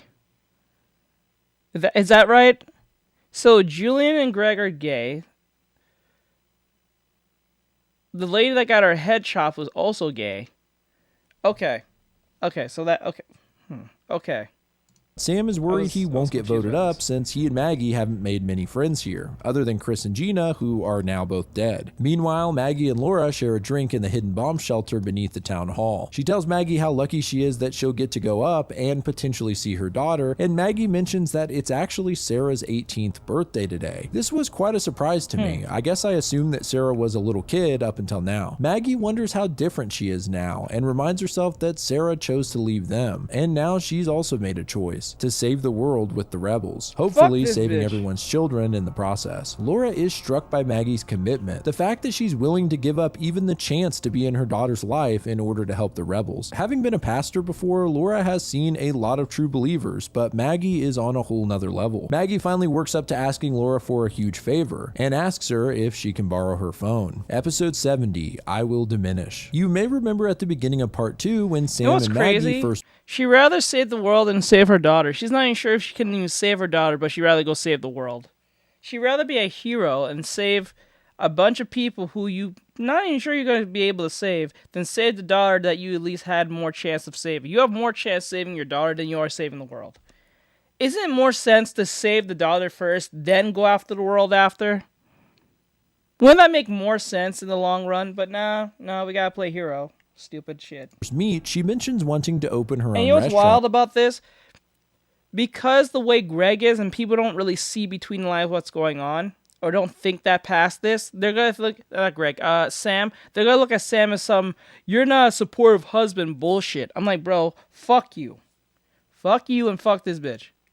Well, back on the boat, Sam explains to Julian and Greg that she actually did open a restaurant and that it was even pretty successful before everything changed and the new government took over. After a couple of strange comments regarding Maggie, Greg just straight up asks Sam how he would feel about betraying his wife. Meanwhile, Maggie tells Laura the plan about using her phone to read someone and trace the call, but she's skeptical. Even if they did trace the signal to the new government central headquarters, there could be thousands of them, maybe millions, and there's only 7 rebels. How do they plan on actually stopping them? Maggie says their small numbers could actually work for them. They could use guerrilla tactics, plant bombs, you know, that kind of thing. It's clear she hasn't really thought that far ahead, but trust Judy. The question of who will be redded also comes up. How do they decide whose kids should die even for a good cause? Laura says she'll pray on it and let Maggie know what she thinks. At the same time, Sam is processing Greg and Julian's question about portraying his wife, and then he just starts laughing, talking about how much of a wild card this was. Greg doesn't think it's so wild though. In fact, he thinks it's Sam's smartest move right now. He mentions that he's still pretty sore over the death of his best friend Tom, and mentions that he has Sam and Maggie's fingerprints on the hammer, but he knows it was likely Maggie's doing. He thinks Sam is a good guy and that Maggie gets him twisted and manipulates him. He suggests that Sam say that he had nothing to do with it and it was all Maggie. Julian and Greg will then make sure he gets voted up, and red status only her. To clarify from what we learned in the last part, as long as one parent still conforms to the rules, they can red just one without their kids dying. Anyway, Sam tells Greg sorry. Maggie's his wife and he loves her. It'd be like peanut butter betraying jelly. Even if they disagree and are going through a rough patch right now, he would never do that to her. He believes she's got good intentions. God, even when the man knows he could, oh man,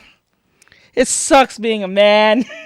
Even he won't even fuck this bitch. This bitch literally killed any chance of us having a normal anything. And this man is still willing to let this bitch live. I tell you something. Men sacrifice way too much than you think. I would ditch this bitch. I swear to God, yo. I tell you something. Men always got more to lose than anything. I swear to God. The wrong way. It's actually nice to see I that can't there's even a call him glimmer a of hope simp. here. Sam doesn't. I can't even call bro a simp. He's doing his husbandly duties. Like, Jesus, shit. Even when he hates this bitch, he don't want her to die. Fuck.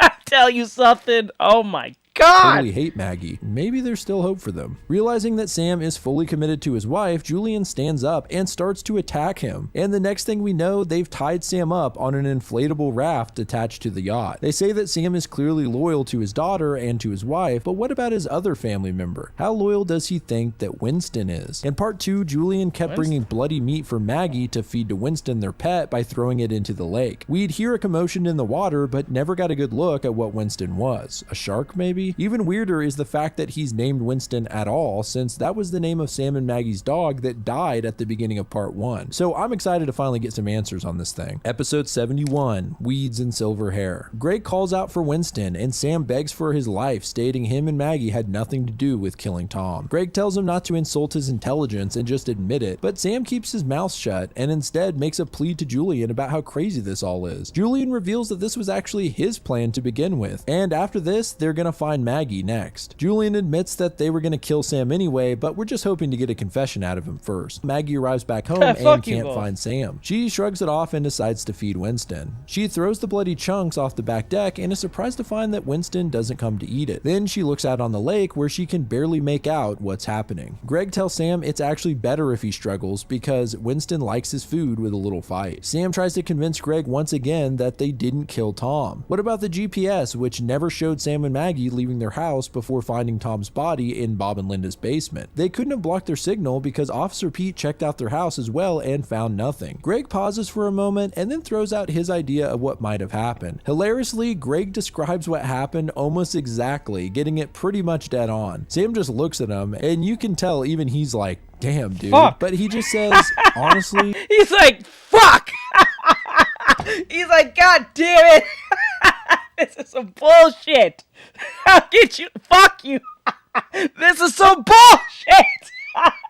That makes no sense at all. It really made me laugh, Sam's commitment to the lie even after being called out so badly. A shadow appears near the raft and it looks like Winston has arrived. Sam's like, what are you, a supervillain? Are you seriously gonna feed me to a crocodile? But Greg informs him that he's sadly mistaken. In all this time, I guess him and Maggie must have never gotten a good look at Winston since he likes to feed underwater. A green hand clutches the side of the raft, and in one of the biggest what the fuck moments of this whole series, a naked man covered in moss crawls out of the water. Winston is actually a man, and he still has a cat head, although it's green and the mouth is torn out. Even weirder, his teeth are sharp like an animal. I didn't know what I expected Winston to be, but it sure as hell wasn't this. Sam is in disbelief and just asks, what the hell happened to you? And now we get 2 full episodes on exactly what happened to Winston. Episode 72, Winston Part 1. It turns out that Winston was originally a man named Craig. Him and his wife ran a crocodile sanctuary where their motto is every last croc. Shortly after being forced to wear the cat masks, a government official sporting a rifle then tells them to stand aside as the sanctuary is now a new government facility. But Craig refuses to do so, especially after realizing that they're going to kill the crocodiles inside. suicide. His wife tries to talk him into moving aside or their kids are going to be killed, but Craig has a strong commitment to the motto, save every last croc. And he stays put, not being able to make the choice between his children and the crocodiles. Bro, are you fucking serious? Are you fucking serious? Like, I understand they're living things and I get that, but are you fucking serious? You gotta pick some lizard fish over fucking your children? That's on you, bro. That's on you, bro. That's on you. That's on you, bro. What the fuck? He pulls out a pistol and points it at the soldier. After an intense stare down, Craig's wife beats him in the back of the head with a rock in a last-ditch effort to keep their kids alive. Unfortunately, they'd already crossed a line, and the man guns down Craig's wife and him, putting a bullet through both their heads. Well, I guess Craig is the luckiest man in the world and somehow survives the gunshot. Maybe it miraculously missed his brain or something. Anyway, he looks over at his dead wife in agony and screams out as the sanctuary— Bro, you make this make sense. You fought against the government who's already taking all your shit. It's one dude. There'll be more coming here. He kills your wife and the fish and the children. You lost more. You was better off letting the fish die. The lizards die, the fucking crocodiles. You are better off letting them die than letting everyone die. What was the logic in that thinking? Yeah, I understand you're gonna lose the alligators. I understand, or crocodiles. I understand. I get it. That sucks. But was that really worth losing both your children and your wife? God damn, bro. You lost everything. You gave up everything for some lizard. And you know what's wild with the lizards? They're not gonna notice or know anything you've done for them. They're not gonna thank you. They're not gonna do any of that shit. They're just gonna eat food, shit, sleep, fuck, and that's it. They're not gonna be acknowledging anything you've done. That shit is dumb. Where he burns down around him. Episode 73, Winston, Part 2. With a bullet hole still in the side of his head, Craig stands up and enters the burning sanctuary in an attempt to save any surviving crocs, but they're all dead, either burned up or shot. As he kneels crying, Craig's eyes suddenly glow red and he hears the sound of his children. Shockingly, the kids tell him that this is their fault along with all the other adults. They broke the world by being selfish. The kids specifically criticizes Craig for driving a diesel truck despite the fact that rivers are drying up. They end by telling Craig that at least he could save the crocs. Well, considering they're all dead, he can't even do that. In a matter of minutes, Craig's wife dies, his crocodiles die, and his kids die after blaming him for all of this. You are selfish. That is brutal. There's an interesting bit there when the kid mentions rivers drying up. It implies that the new government may be some kind of eco-terrorist group, or at least that's one area of their focus. Anyway, we get a big time jump. Craig is now out in the wilderness sharpening his teeth with a rock to make them sharp like a crocodile. He looks at his reflection and repeats the phrase, every last one. It seems he made himself the last crocodile in some twisted way of fulfilling his children's last wish. Two familiar faces stumble upon the man, Julian and Greg. It seems this isn't their first run-in, and they talk about how he doesn't seem dangerous, but he is completely feral and won't talk. They decide to lure him into the lake and feed him the remains of the dead reds from the trial hunts. So I guess that's what Julian was dropping off at Maggie's, chopped up humans. I knew it was going to be dark, but man, this is a whole nother level of disturbing. Greg mentions that he suspects the new couple that moved to town, Sam and Maggie, have something to do with Tom's death, and decides it would be fun to mess with them a little by telling them to feed Winston every day. Even more sick, they decide to name him Winston, specifically after Sam and Maggie's dog, to be particularly cruel. And that is the backstory of Winston. What the fuck? Episode 74. Oh wait, wasn't there a feral dude back at level 1 when he was like a homeless dude just running around eating the garbage?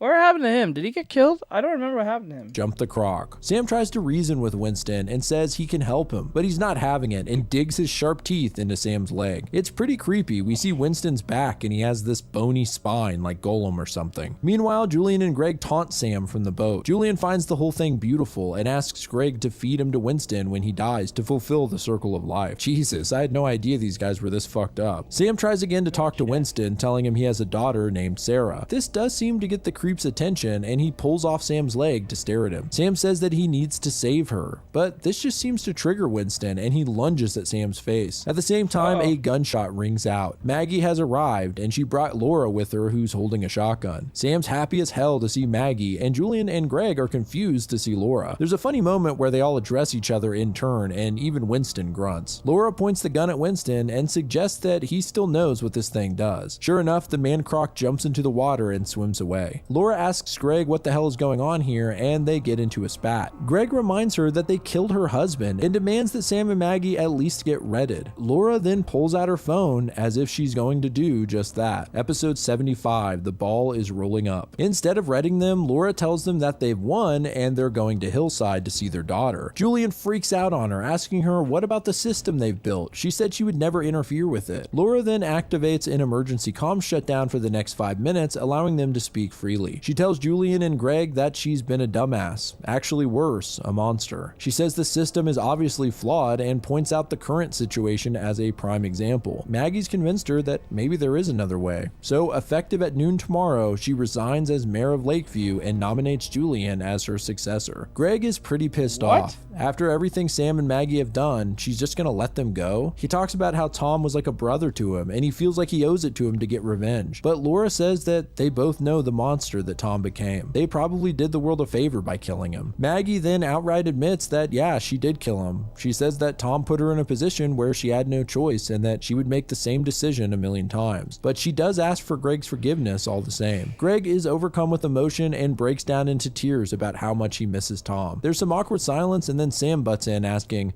"Can someone please untie me?" Episode 76, warm again. The next day, Sam is packing up for their move to Hillside and is completely elated that they're finally going to see their daughter. Maggie is clearly deep in thought, but goes along with it, acting happy as well. They talk about Laura and whether she's joined the rebels or not. Sam suggests that they tell her the way and make sure she gets there safely since she's done so much for them. Maggie heads over to the mayor's office and down into the secret shelter where she finds a letter left by Laura. As Maggie reads the letter, we see Laura sitting on a bench watching the sunrise. It says that if Maggie's reading this, she's already dead. Now they can take her phone, which she left in her desk, and red status her to follow the signal. She's going to hike out where the signal cuts out, so red status should still work for a couple of days until they find her body. She tells Maggie to trace the phone signal and fight for her, or she can give it to the rebels and go see her daughter. There's no right decision here. There's just who we are and what we do. We see Laura holding a gun as she looks out at the red sky, and finally a gunshot rings out. Yet another death of a central character. Episode 77, post-acid. That night, Maggie makes spaghetti for her and Sam, and the two reminisce about when Maggie first opened the restaurant and how Sam would test out her recipes. He even remembers her first recipe by heart. It's kind of sweet. They tell each other I love you, and Sam asks her,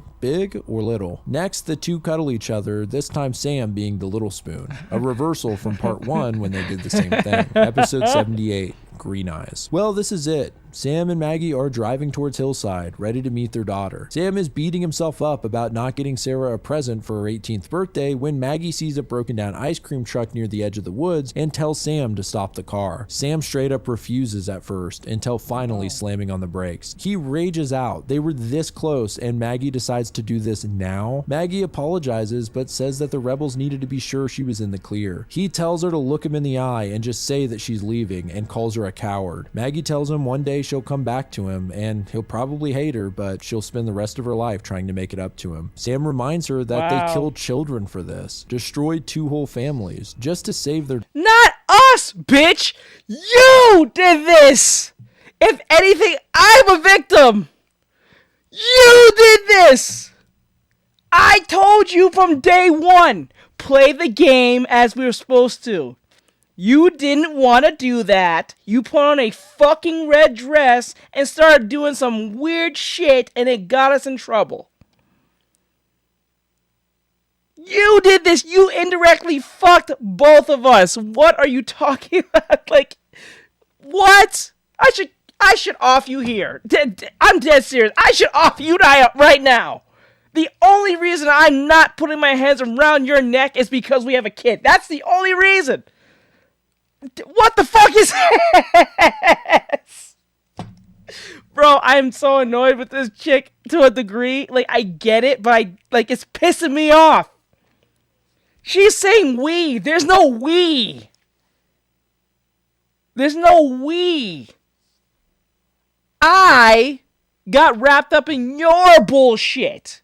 If I didn't do anything, I would have been dead by now. But so no. I do thank you for saving me from that crazy dude. He's right. Like, you know what I'm saying? Like, we didn't do anything. I told you from Jump Street, play the game as normal as possible. I told you, play the game as normal as possible. My avatar is losing it. Oh my god, I'm so sorry. I need to figure out what's wrong with this, with the thing. But like the settings, I have to change up the settings a little bit because like my eyeballs are just losing it. I don't know what it is. Ever since that update, it fucked the way my eyes work.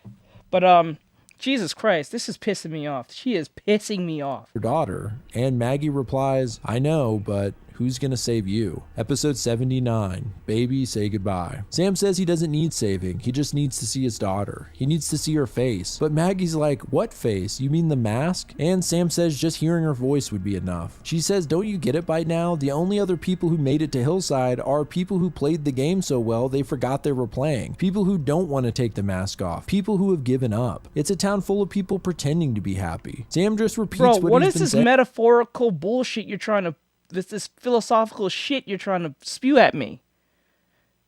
You're getting all philosophical with me now? After the shit we had to do to get here? No, we talk about that after we see the daughter. I ain't hearing all of this, bitch. I'm dead serious. I'm one of those dudes who don't like hearing, like, we putting this off, but I'm definitely putting this off. I don't want to hear you speak till we get to see that kid. We hug that kid, then we probably talk about this, but you're pissing me off. We're not doing this. I'm dead serious. I am not doing this with you. I would have said that directly to her face. Like, if you want to argue and bitch, you know what? Better yet, get the fuck out of the car. You gotta walk. You walk. I'm driving. Fuck you. Either you sit in the back of the car, you walk there, or some shit. I'm tired of your shit. You're pissing me off. All along. He doesn't care where they are as long as they're together. Then he tells her to fuck off and that she doesn't deserve him anyway. Maggie actually agrees with him, adding that she's not a good mom either. No! Sarah will be fine with just him, and she grabs her stuff from the back. Yes! After a minute, Sam gets out of the car and tells her that she's wrong. She is a good mom and that they do need her. No, don't do this! Now you're simping. You gotta put your foot down, bruh. You gotta let that bitch walk, make her think there's consequences to her actions. Fuck that shit. No! Don't do that! Oh my god. This is exactly why she put on the red dress. This is exactly why she put on the red dress, because she knows you're gonna low-key forget. Bullshit! Oh, man. He was better off letting that bitch walk. I'll make you walk. I'm dead serious. Fuck this bitch. Like, no way. You put me through all this. I killed 2 people and 4 people up to this point because of you. 4 people. And almost got eaten by a cannibal. Nah, bro. You gotta walk that shit. At least you get to walk. Honestly, if it was up to me, I would choke you in this car. It'll be over at this point. Shit. One day she'll have to face herself and come back. God. And he'll be waiting to accept her. They embrace and Sam begs her to come back to him one day. Maggie says she will and that she loves him, but this is goodbye. As Sam falls to his knees crying, Maggie walks away to join the rebels. I'm not gonna lie. When these type of situations happen, I don't think they ever come back. I don't think they ever fulfill on those promises saying, I'll be back, I'll be waiting, or this type shit. I don't think that ever works out. I think that's just for the moment to make it sound mutual, but they're not going to get back together. Episode 80, okay position. They have done too much. They're too deep, and they have so much trauma shit going on that for them to break up, it's insane. If anything, that should keep you almost like fused at the hip. Actually fused at the skull. The fact that you guys have to break up for something you caused and force me to do to make us do this shit to get to this point, and for us to break up, that's crazy. We should be trauma brothers, sisters, or what do you call it, like Eskimo at this point. We are trauma bonded at this. We are fused at the hip. We are fucking Patara all the way. Fusion dance that shit. There's no reason why we should be breaking up. Anything, we should be on the same page. We should be ending each other's sentences. I don't know, bro. That's some bullshit. This is exactly what happened to that dude, 10Z, I think. His chick left him while having cancer. That shit's crazy. And if that's not as Western as it gets, I don't know what to tell you. If that's not Western as it gets in relationships, I don't know what to tell you. A bitch has fucking cancer. You save her life. You give your blood marrow, where the fuck, to this bitch. And then she not only was on cancer, she was cheating on you a year prior to this. And then also, you made her a millionaire. And then she had the nerve to say she grew apart from you. Fuck you. Nah, bro. Nah, man, this is not growing apart. You're just an evil hoe. Station, the whole crew is all together on the roof while Horace prepares to trace the red status signal. Just a quick recap of all the rebels to refresh everyone's memory. We got Tim, who's missing both his eyes, and his wife Nicole, who's missing one eye after their town's leader cut them out and redded them. There's Ormel, who got a misprinted mask and was redded. Then Please Hold, who's actually a kid. They only say the phrase please hold and carry 2 hatchets. Then there's Charlie, who was redded in part 1, Horace the mad scientist, and of course Judy, their fearless leader. Maggie tells Horace that Laura passed where there's no signal, so they should be able to... She trails off, but Horace finishes her sentence by saying, red status her and probably kill her kids. No tact as usual, but he adds that there is a chance Laura's kids might get to go free since she's already dead. Judy addresses the whole crew, explaining how Laura made this ultimate sacrifice in order to help them. Since Laura was a Christian pastor before the new government took over, Judy thinks it's fitting to say a prayer to honor her. Tim volunteers since he went to his fair share of Sunday school. He gives a pretty beautiful prayer, asking to allow Laura's spirit to live on through them so that they can carry her light. They all say amen, except Please Hold, who just says please hold, but we get their intentions. So Horace goes back to his laptop and initiates the red status on Laura. However, something seems to have gone horribly wrong. After a moment, he asks them if they want the bad news or the very bad news. Episode 81, When Nothing Shines. This episode starts off with Maggie screaming at Horace. Apparently, it didn't work. Horace thought reverse tracing the signal would lead back to the main base, but instead it went to a bunch of satellites and bounced around too many times for him to follow. He adds insult to injury by saying that this was actually pretty standard security protocol, but he was just hoping they were too dumb to put it in place. Maggie tells him that they just potentially killed Laura's kids for nothing, and she starts spiraling out, regretting even coming here. Horace seems completely defeated, just sitting in silence. Charlie tries to assure him that it was just a mistake and that Maggie's more mad at the situation than him. Horace sighs and says that he hasn't even told them the very bad news, which is that he does have a backup plan, but was hoping they wouldn't have to use it, considering that it's a suicide mission. Basically, he can use the phone to access the new government's communication network and figure out what they're saying to each other. He can then track what words are being used the most, and amongst the common words there might be a mention of a location. As an example, if you were to access the old government's data, you would probably see Washington come up a bunch, so it stands to reason that they can do the same here and find the new government's central location. Maggie was listening in and asks if he really thinks this will work and make Laura's sacrifice worth it. Horace can't promise, but it is their only chance. And there's a big catch. Sorting through that much info is going to take serious hardware and a direct connection to their network structure, meaning he needs to physically plug in to one of the radio towers. Problem is, the towers will be really high up and likely surrounded by loyal followers, which is why this is a suicide mission. The thing is, the nearest towers are going to be at the rooftop camps, which is where they keep the kids. This is a pretty big revelation that there are actually known physical places that the kids are being kept, because up to this point I was still unsure whether what parents were seeing when they were redded was even real. Episode 82, Bandits and Bullets. A train from the railway museum run by Charlie is cruising down the tracks and he's loving it. In one of the cabins, the crew goes over their plan. Horace and Judy have scouted the rooftop camps before, but they've never really seen them up close. Ultimately, they don't really know what they're walking into. The nearest tower is in a city called Bradbury, a couple hours away by train. Maggie's nervous. What if her daughter is there? But Horace tells her that even if she was in Bradbury before, Sarah would have been sent to Hillside once her and Sam had been voted up. A loud banging noise interrupts their conversation, and Please Hold seems to be freaking out in the other cabin. And somehow Ormel can translate Please Hold, kind of like how Rocket Raccoon can understand Groot. He says that Please Hold doesn't want to go up to the kids' camp. They say that if there are kids at this camp, they need to be really careful. The crew decides, with everyone on edge and cooped up in the train, that they need to stop for the night and set up camp. Judy then asks, what about a good old game of Bandits and Bullets. The rest of this chapter is one of a kind in this comic because it transitions into a D&D style game with Ormel as the DM. They all have their in-game characters, which are pretty great, especially since we haven't seen anything like this in the rest of the comic. They work together in-game to fight a monster, and it's a strange departure, but a fun one. Episode 83, Something Blue. Speaking of departures, this next chapter is shocking in several ways. We finally catch up with Sam in Hillside. The thing is, it seems there's been a 1-year time jump. First off, Sam is already in a new relationship with a dude. Yeah, I guess he was bisexual. Oh, fuck no. Oh, fuck no. Oh, fuck. I am not okay with this. What?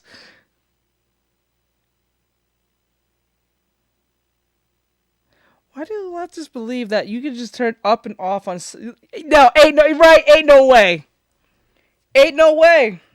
No. Why do leftists believe that you can just turn sexualities off and on like a switch? That's not how that works. Like, I notice when they're hetero, they can just switch on being gay and never turn it off. You notice this? Tell a gay man to get with a woman, he'll fight you head and nail for everything. He will not do it. Even if you pay him, he would probably not do it. He's like, fuck no, I ain't touching that. What the fuck? There's no way. This whole time, but more than that, the guy just said 2 chapters ago that he would wait for Maggie's return. Yeah, right? That and doesn't make any sense. Then less than a year goes by and he's already moved on. Anyway, that's not the only thing off here. The entire color scheme is changed up and there's a dreamlike quality. They talk about Maggie and Sam says he does wish she was here, but that feels like a lifetime ago. This is kind of a bizarre chapter that brings up a lot of questions. One popular theory in the comments is that this is somehow a simulation, dream, or drug-induced state and that it's not really the future. But we'll touch back on Sam soon. Let's get back to Maggie. Episode 84, Something Borrowed. The rebels have defeated the monster and wrap up their game of bandits and bullets around the campfire. They all need to get some rest and be prepared for anything in Bradbury. The next day, they wake up bright and early to go over the plan. I guess only Judy, Maggie, and Horace are— Nah, that's not even a thing. That's not even a thing. That's like, if that's the case, John Wick should have just should have been in the rave then. He was loyal to his wife to death. She got sick. Kept her dog. As soon as the dog got destroyed, he destroyed a whole syndicate. Now I know this is not John Wick, but you gotta put it this way: like, even a gay man, if a gay man was asked to sleep with a woman, he will do everything in his power not to do it. But somehow, when you're straight in these shows and these writing, they just turn gay in like almost a split second. Right? Like, it's weird. Like, that's a weird thing. I'm not saying that it's not like possible, but then again, it's like, this is a constant thing I see in a lot of these type of writing, especially in webtoons and like Western. This is exactly why I don't think a lot of people fuck with Western writing. Because in a dime, a character can literally change their whole everything. It doesn't even have to be their orientation. They can change their entire everything. They can say one thing and do absolutely something opposite that was done. Now, that could be a dream sequence. That could be just a somewhat induced situation. That could be a possibility. That's probably not even real. That's probably some insane nonsense that's going on. But the fact that was implied as fast as possible, a chapter right after, like, that's crazy. That's crazy. This is exactly why a lot of people like anime, because when a character says they're going to do something, they stick on that shit. It's very rare for an anime character to just stop what they're doing. Right? Like, think about that to yourself. Like, think that about that. Like, perfect example, Sanji. Sanji was on an island of, like, teas. He still wants bitches. He was on a whole island for like 3 straight years and he still wanted bitches. He did not touch any of those men on that fucking thing. Do you see the difference? They can like, anime characters will once they're that thing, they are that thing. They don't even evolve from that point. But with Westerners, when you write characters, they just constantly changing for the sake of the change. You know what I'm saying? That shit's crazy. Like, okay, in leftist standards, they will consider Zoro to be on the other side of the fence because you don't really see him do anything with women. When he just want to be by himself. But like, this is exactly like. Let's put it this way. See how we had like Supernatural and how it's done, and now people are saying they want to bring back Supernatural. If they bring back Supernatural, I'm telling you, Sam and Dean will not be the same. Sam will be talking about his feelings every 5 seconds. Dean will be Black Lives Matter, Palestine, all that shit, and look at the camera and say Black Lives Matter. He's just a chill guy. Watch, I'm telling you, if something like Supernatural comes up, I'm telling you now, everyone will be diverse almost instantly. It's not saying it wasn't, but I'm just saying it will be even more diverse. That's exactly what happened to the spin-off version of The Father, the story about the father, Winchester, I think it was Tom Winchester, I think. Once you watch that, you was like, this is not real. Everything that happened in that show was woke as fuck. It was like Riverdale almost. Not Riverdale levels, but it was on that shit. Like, it was super diverse in the 70s. Like, bro, no way. No way. There is no way it was that diverse in the 70s. Fuck out of here with that. I do not believe that. Do not, like, I think late 60s, early 70s. Fuck that. No. Are heading into Bradbury, that way only they die if it all goes bad. Horace wonders why Maggie's coming then. He says, "No offense, Maggie, I just have no faith in your skills or intelligence," which made me laugh. Judy says she needs to learn how they do things. Maggie's not too happy about Horace's attitude and reminds him of his colossal failure at tracking the signal in the first place. This actually shuts him up and they decide to start hiking into the city. They walk through the eerie streets between the skyscrapers, which are completely deserted. It's way too quiet. While they talk, Maggie and Horace argue again, and Horace implies that he was once a Marine, but it's unclear if he's lying. They finally find the building with the tower, and at the base there's a strange dark liquid trailing on the ground. I think maybe it's blood, but it looks kind of black to me. Episode 85, Something New. Maggie asks more about Horace's previous scouting attempts, and he actually admits they did run into other kids before, and that they made Please Hold seem well adjusted. Okay, so are all these kids completely messed up? I guess we'll see. They make their way to the top of the building, and luckily it seems clear. While Horace goes to take a look at the tower, Maggie and Judy stumble upon a board making a ramp off the side of the building. They take a guess that this is where the kids would jump. Maggie walks among the tents and cots, realizing that these are the conditions the kids were forced to live in, all the while knowing that they could be called up to jump at any moment. She asks Judy why she thinks the kids would go along with this and tells her about the call that she got from Sarah. It just never made sense to her. It's one thing— why would the kids go along with their fucking children? What kind of dumb question is this? Why would the kids go along with this? What the fuck can they do? Against adults with guns, what can they do? What kind of stupid question is that? What big brain question was that? Like, what? They're children. What can they do? They're probably like 5, 4, 3... Oh, 5. Well, once I can speak, I'm gonna assume I'm like at least 5 up. What the fuck? To be a part of the disaffected youth and to protest, but this is a complete horror show. How could they all be brainwashed without anyone noticing? Are you actually asking why are the children going along being thrown off buildings? And you're also saying like they should have protest? What does children know? This is exactly why being an activist is horrible. Because when you're so far in the activist, you expect everyone to be an activist, even children.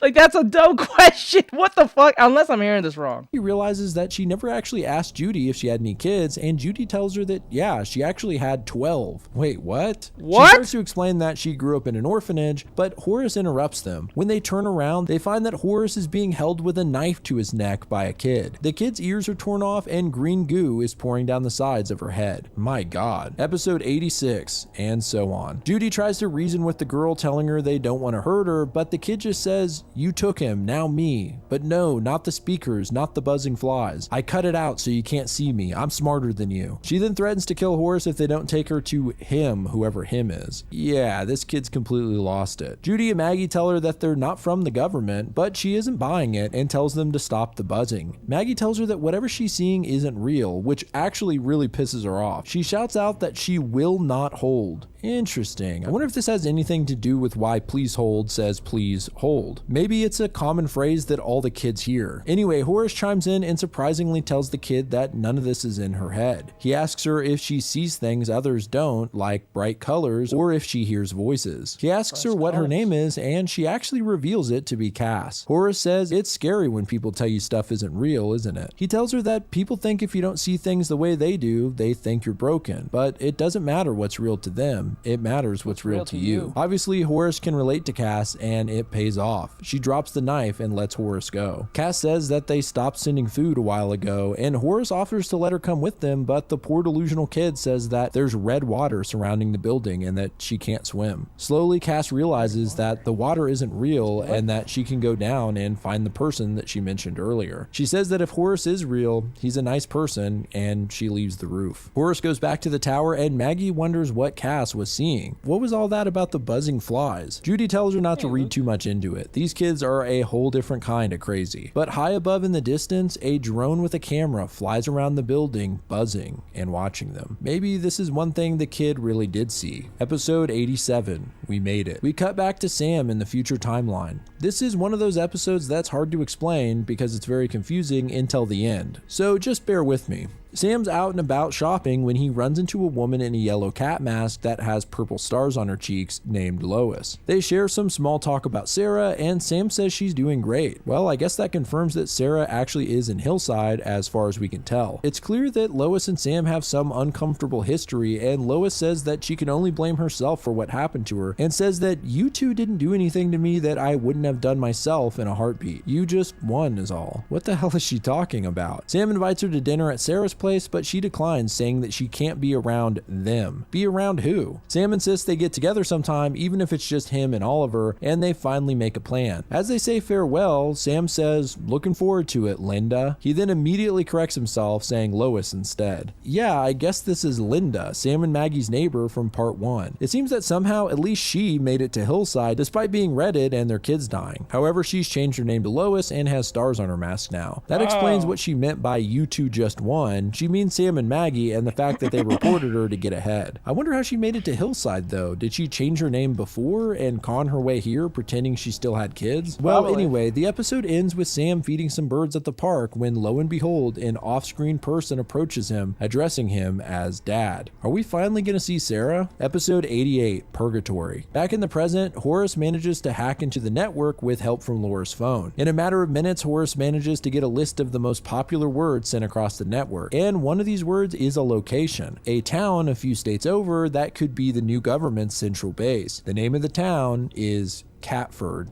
Yeah. So next we fast forward a month to the rebels having already traveled there. On the train, Judy walks through the plan with everyone. This could be a dead end or a wild goose chase, but it's also possible that this is the big one, the heart of darkness, the nerve center. So they need to be prepared for anything. Their plan is to split into 3 teams. Team 1 consists of Maggie and Charlie, who will circle around the town from the west, observe any signs of life, set up camp, and report back on radio. Team 2 is Horace, Tim, and Nicole. They're going to hang back on the train, scan for chatter, cover comms, and track positions. Plus guard Horace, who's too valuable to risk at this point. He asks Judy semi-sincerely when she'll finally let him die, and she tells him not till those big brains of yours saved the world. The last team is Judy, Ormel, and Please Hold. They're gonna head downtown from the east side through the mall. If they do have a base, Team 3 will likely hit it first. Judy tells Please Hold they're the wild card. They can do whatever they have to, but just don't try and be a hero. Ormel then translates for Please Hold, who replies, "I was born a hero, ma'am." Judy then gives a rousing speech saying that she's never seen a badder bunch of maniacs, still willing to risk it all with so little left in the world. If they die today, the earth will know the taste of rebel blood. Back in the future, or wherever Sam is, we pick up where we left off and finally get a glimpse of Sam and Maggie's daughter, Sarah. She's got an orange cat head that has whiskers on it. She says that she hasn't slept in 3 days, and Sam can probably guess why. In a zoom out, we see that Sarah is pushing around a stroller. Yep, Yep, Sam and Maggie have a granddaughter. In the present, Judy's speech continues. She says that with her Oh shit.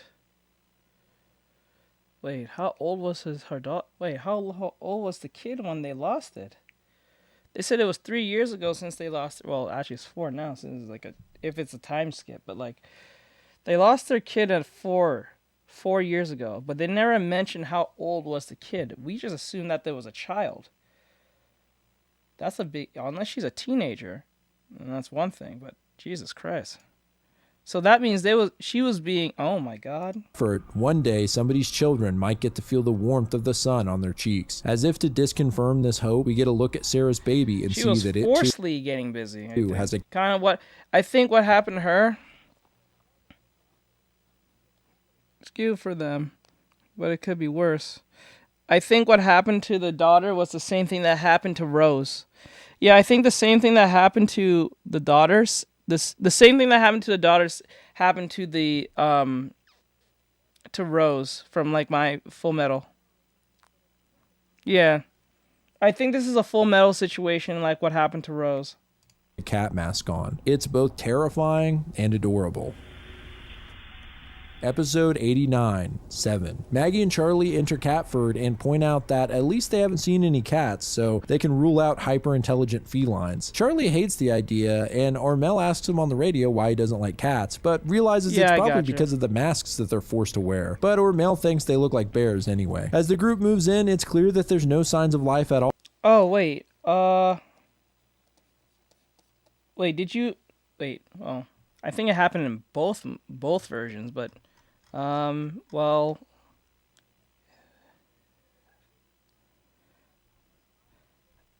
Okay, so...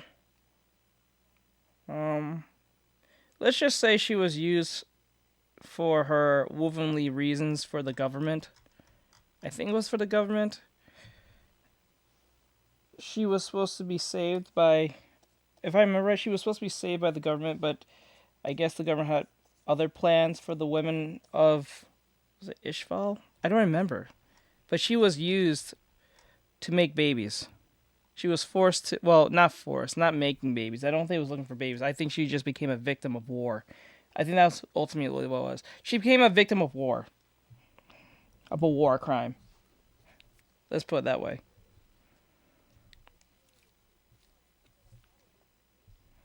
Okay. Yeah, go check. You can type it in, it'll tell you. All so far. Maggie and Charlie spot an old bar and decide it could make a good setup for camp. Maggie also asks Charlie about Judy, implying that he has a crush on her. After some badgering, he finally admits that, yeah, he does like her. Maggie thinks it's really cute and finds out that Charlie hasn't even told Judy how he feels. He says that she's like a cross between Joan of Arc and the Terminator, and that she's way too cool for him. Maggie thinks he should just tell her and that she probably likes him too. In fact, she's way meaner to him than anyone else, and if we're going by kid logic, she definitely likes him. He restates how badass she is and that he's just a guy who can drive a train. There's no reason she'd want to be with him. Ormel then radios in, informing them that the button had stuck on the radio. Judy heard the entire conversation, and Charlie is mortified. He starts apologizing, saying they can just forget it ever happened, but Judy cuts him off and asks, "Charlie, do you want to be my boyfriend?" After a shocked pause by everyone, Charlie says, "Heck yeah." Well, at least there was one nice moment in all of this dread. They quickly get back to focusing on the mission, and Charlie volunteers to take watch out front while Maggie sets up camp. We cut back to Sam in Hillside taking a stroll with Sarah and the baby. She says that she was recently reassigned to pre-med. She's gonna be a doctor. Sam's surprised. What about being an astronaut? Something that she talked about ever since she was a little girl. But she says that she was never that smart, and even if she was, she's gonna be a doctor. That's how things are now. They're interrupted by a stranger that steps in front of them. There's an eerie silence, and Sarah asks if Sam knows them. The person finally speaks up, saying Sarah's name, and she replies, "Mom? So I guess this is Maggie?" Okay, so let's move into the final episode of season 3, episode 90. Back up. What the fuck? Hold on, wait, back up. What happened? We cut back to Sam in Hillside taking a stroll with Sarah and the baby. She says that she was recently reassigned to pre-med. She's gonna be a doctor. Sam's surprised. What about being an astronaut? Something that she talked about ever since she was a little girl, but she says that she was never that smart, and even if she was, she's gonna be a doctor. That's how things are now. They're interrupted by a stranger that steps in front of them. There's an eerie silence, and Sarah asks if Sam knows them. The person finally speaks up, saying Sarah's name, and she replies, Mom? So I guess this is Maggie? Okay, so let's move into the final episode of season 3, episode 90, Obedience. Maggie has a nightmare in which she relives different moments with Sam, them cuddling, hiding Tom's body, shooting Chris, and then in a new scenario, he stands at the edge of the building in Bradbury. She insists that she can still save him, and she repeats that she has to save the world over and over. Finally, Sam says he'll be waiting. He'll always wait for her, right? Then he jumps off the building. This startles Maggie awake. She's sitting at the booth in the Catford bar, but sees no sign of Charlie. Back in Hillside, we finally get a look at Maggie in this future scenario. Her clothes are tattered and she's missing her right hand. She tells Sam she's so sorry. Sarah is speechless, but once Maggie notices the stroller, she starts to introduce her mother to her baby. Sam stops her from doing so and tells Maggie not to come any closer. He asks her what happened, and Maggie says she should have never left Sam and that it got really bad. She was wrong. What's out there is worse than they could have ever imagined. Back in the present, Maggie starts to hear Charlie's voice repeating the phrase, Maggie has nothing to do with this. She follows it outside to find a horrific sight. Charlie sits at a table in the middle of the street. He says, you can just pretend. I'm begging you, you don't have to do this. We finally get a good look at his head, and it's honestly gruesome. His stitches are now gaping open, and his eyes are missing, as well as his jaw, which looks like it was ripped off. His hands are nailed to the table, and it's revealed that his voice is actually coming from a microphone in front of him. It seems clear that all of these phrases so far are things that he said when he was being redded in part 1. He says one final phrase, do you like trains? And then Charlie's head is severed in half. Blood pours out, and inside, it honestly looks like a bunch of scribbly lines, so I have no idea what the hell this is supposed to be other than his brains. We get a zoom out and see that the phrase, do you like trains, is painted in blood across the street intersection. I mean, talk about a goddamn cliffhanger. That is the ending of season 3. Okay, well, there's obviously a lot to talk about this season. I actually think this one kicked it up a notch from part 2 because there's just so much going on here. As usual, we get more questions and not many answers, but definitely some major revelations, like Linda surviving the neighborhood somehow, the children camps on the rooftops, and Winston. My God, Winston. We still All right, let's get to part 4. We're at the end. And then we'll go watch the Wolverine thing. I think this is the last one.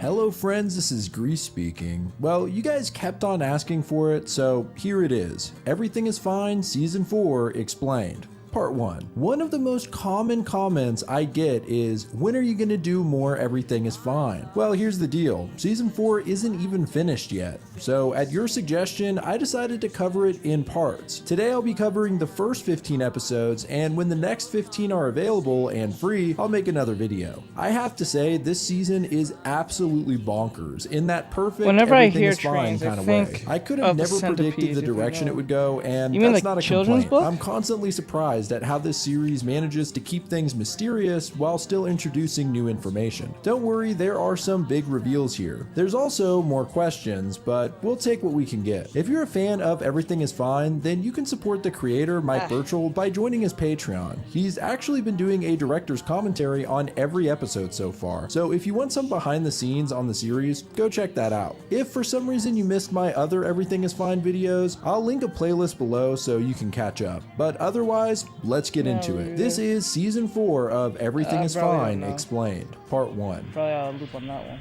Episode 91, Fermi's Pet Project. Season 4 opens with some mysterious and bizarre images as well as a cryptic story. We see a field of flowers that kind of look like sunflowers but somewhat shaped like cat heads. A hand reaches out and scrapes some red jelly off of the top of one of the flowers. At the same time, a story is being told of a very old man and a very old woman who lived in a house surrounded by flowers. The very old woman asked her husband for a cat. Next, we see a frog that's face is very cat-like. It's captured captured and squeezed until it pukes up its green guts onto a large leaf, which is already coated in the red flower jelly. The mysterious person then rolls a sharp stick up in the leaf, seemingly making a poison dart. It's also worth noting that the hand we've seen almost looks furry, which is kinda odd. In the story, the old man went out to find a cat for the old woman and eventually came upon a hill that was covered in cats. While the story being told doesn't seem to match what we're seeing, it does somewhat reflect it to a degree, because next we see a lion and her cub snuggled up in a cave on the side of a hill. The lion cub opens its eyes in fright, followed by its mother, who lets out a scary roar, but she's immediately hit with the poison dart and is knocked out. In the story, the old man finds billions and trillions of cats on the hill, and given that there's so many, they have a hard time deciding which one to keep. They ask the cats which one of them is the prettiest, and all of the cats speak up, claiming that they are. Then we see the lion's eye wide open with flames reflected in it, and it zooms out to show the animal's head cut off and being drained of blood into a basin. Next is a pretty eerie image of a figure in some kind of tribal outfit that has cat ears. They're standing on a plateau with the blood while a bonfire rages below and a massive crowd of people surround it. On a closer look, these tribe members are all wearing flat cat masks with various red markings on them. Even weirder, looking at the back of one of their heads, we can see that these beings seem to have actual cat ears and fur. The story continues being told with the trillions of cats arguing with each other over who the prettiest one is until they've all eaten each other up. In the end, only one cat remained. The old man asked the kitten how they were not eaten, and the kitten replied that they think of themselves as an ugly cat, so they didn't speak up. The old man brought the kitten home to the old woman, and they cleaned the kitten to find that it was a pretty cat indeed. In fact, the old man had seen trillions of cats, and this was by far the prettiest. We then see the tribe leader, or whoever this is, soak his hand in the lion's blood while speaking in some unidentifiable language. He then puts a bloody paw print on the mountain behind him and circles it with a black substance until it resembles the red pupil of an eye. The tribe leader raises his hands, and in the flames below, we see the words, "Everything is fine." Part 4. How to Eat a Son. If you think this was cryptic and confusing, let it be an indicator for the rest of the season, because despite all the things we've learned so far in this comic, it drops us right back into a sea of surprises and more questions. Also, it's worth noting that the story being told is actually excerpts from a 1928 children's book called Millions of Cats by Wanda Gog. I also want to point out that if you look at the necklaces the tribesmen are wearing, they are made up of modern objects, like a binky, a set of keys, and a wallet. So this seems to be taking place in somewhat modern times. How it relates to the rest of this comic, I have no idea. Anyway, it then cuts back to Maggie in the future apologizing to Sam and wishing she had never left him, adding that things are so much worse out there than they imagined. She doesn't even know where to begin. She says that they thought they found the enemy base, but they were actually being watched the whole time. Before she says any more, Sarah gives her a big hug, and Maggie breaks down in tears, finally seeing her daughter after all this time. They say they love each other and that they'll never leave each other again. Sam's not as enthusiastic at Maggie's return and just tells Sarah that he's taking her baby, Margaret, back home. Maggie questions the name and Sam says that she's named after her dead grandma, who should have stayed that way. Damn, that's harsh. Sarah insists that Maggie come to her house and meet the baby as well as someone else, and the episode ends with a look at a new character with a purple cat head. Episode 92, Pinpoint the Second. In Sarah's house, Maggie finds a picture of Sarah's wedding day. In the photo, standing by Maggie is the purple-headed cat, presumably her husband, and some kid. On her other side is Sam, who's holding hands with a gentleman. We actually have seen him once before in the last season and learned that this was Sam's new boyfriend, Oliver. Sarah pulls at least we know that she was not a victim of war or a victim. She's happily married, so that's kind of good. Unless the kid is not the husband's, then that's one other thing. But like, if that is the husband's, that's great. That's great. Maggie into the other room to meet her husband Daniel, and he's overjoyed to meet her. He says that he would do anything to protect Sarah, die for her, or even kill for her, and extends that protection to Maggie, since they're family now. He then calls her a celebrity and asks if she really was the youngest chef to win the prestigious Jacques Moustache Award. Remember, Maggie was a world-class chef before everything went to hell. She's a little standoffish towards Daniel and says, "So you're the guy who got my daughter pregnant?" Daniel awkwardly replies yes, and Sarah yells at her, so she tries to play nice. We learn that Daniel is actually the town's sheriff and says that they don't have a mayor, so is most she actually civil matters mad fall at to that? Is she actually mad at this man for impregnating her daughter? It's a grown man who's married to your daughter. You left your husband to be superhero. What are you doing? You have no right to be questioning this man the way you are. Even as the mom, you should be a little bit more, you have more decorum to yourself on that. That question was very inappropriate. I'm saying, like, think of it. I impregnated your daughter. I became the husband. You know what I'm saying? What the hell? Like, what the hell? Why are you saying it like that? Like, Jesus Christ, that's rude. You're the one who left. Awkwardly replies yes, and Sarah yells at her, so she tries to play nice. We learn that Daniel is actually the town's sheriff, and says that they don't have a mayor, so most civil matters fall to him and his deputies. He says that if Maggie ever has a problem with anyone around here, just let him know and he'll take care of it. I don't know, guys. I'm already a little suspicious of Daniel, and let's be real, cops do not have a good standing in this comic so far. Anyway, he leaves to grab some food, and Maggie asks Sarah how they met. She says it was actually in the rooftop camps. Maggie then asks her something more serious. Was it really her choice? Did Daniel force her to get married? Sarah seems a little offended by the question and says of course not. She really loves him, and after they met, all she wanted to do was marry him. So they did as soon as she turned 18. Maggie then asks about her granddaughter Margaret. Did Sarah choose to have her as well? There's a long pause and Sarah just asks her mom, why do you think we're alive? Okay, that's a weird question. Before the conversation goes further, Daniel shows back up with some muffins. Just then, Sam walks out from Margaret's room after putting her to sleep and says he's waiting until Maggie leaves. Sarah understands that her parents have some stuff to work out, but Margaret's her daughter and she wants her to meet her grandma. Surprisingly, Maggie chimes in saying maybe she shouldn't. It's not okay for her to just come back and expect everything to be okay. Fine, so right? She says that she's gonna go, but first she needs to tell them something, including Sam. He mentions a message that they all heard and wonders if it was really Maggie. She says she'll get to that, but first she needs to tell them what she found. The answers to everything. What really happened to the world. Right, so it looks like we don't have to worry. It's not just going to skip over the past from here. We're going to go back and find out what happened to Maggie and the rest of the crew after Charlie's death. I am curious what Sam was referencing though. What message did they all hear and why did it sound like Maggie? Episode 93. Burned. Maggie runs through Catford, stopping for a moment to cry before contacting Horace and the others on the radio to inform them that Charlie is dead. She says that they also know about the train, so if anyone's hearing her, run. It then says day 2, I guess meaning the second day in Catford. Tim and Nicole are bored on the train and try to entertain themselves. At the same time, Horace waits anxiously by the radio, having heard nothing from the others, when finally the radio buzzes and Ormel checks in with them. He says that him and Pleasehold are fine and that they recently checked in with... Since it's like fused to their head, it must be to some degree in an organic way. They can balance naturally. I don't think it's just a regular helmet, even though it can like slide open when they want to eat, but like... oh no, it's weird.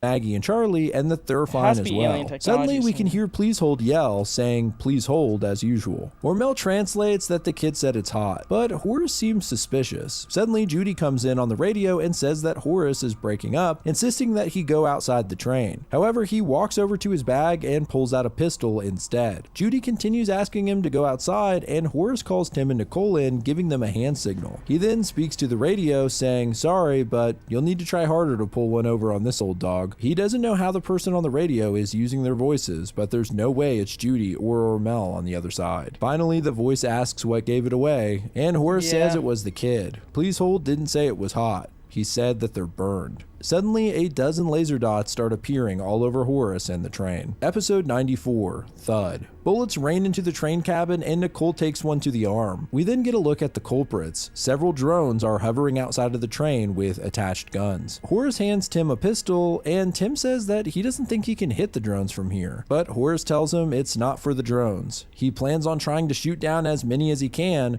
but if he dies, he tells Tim not to get captured. Instead, they should use the gun on themselves. Nicole grabs the gun and says screw that, she's gonna go out fighting. As they discuss it, they suddenly hear a series of loud thuds making their way through the train. They make a new plan. Nicole can keep an eye inside the train and shoot whoever or whatever is coming toward them. Meanwhile, Horace stands up and takes some shots at the drones outside. Tim is clearly in a panic, but Nicole tries to tell it to him straight. Horace is the most valuable part of their team. He's the only one who can save the world. Tim realizes she's right, and the two know what they have to do. He says it sounds stupid, but he really wanted to find out what was going on. It feels like they were so close to answers. At the same time, Horace is firing like a maniac, yelling that this isn't the first time he's shot down government drones. He turns over and finds that Tim and Nicole have exited to the next cab to face whatever's coming through the train. They tell him good luck and walk away. Ahead, they hear a massive guttural yell like from a beast. Tim wonders what the hell it was, and Nicole just sighs and says, probably something weird and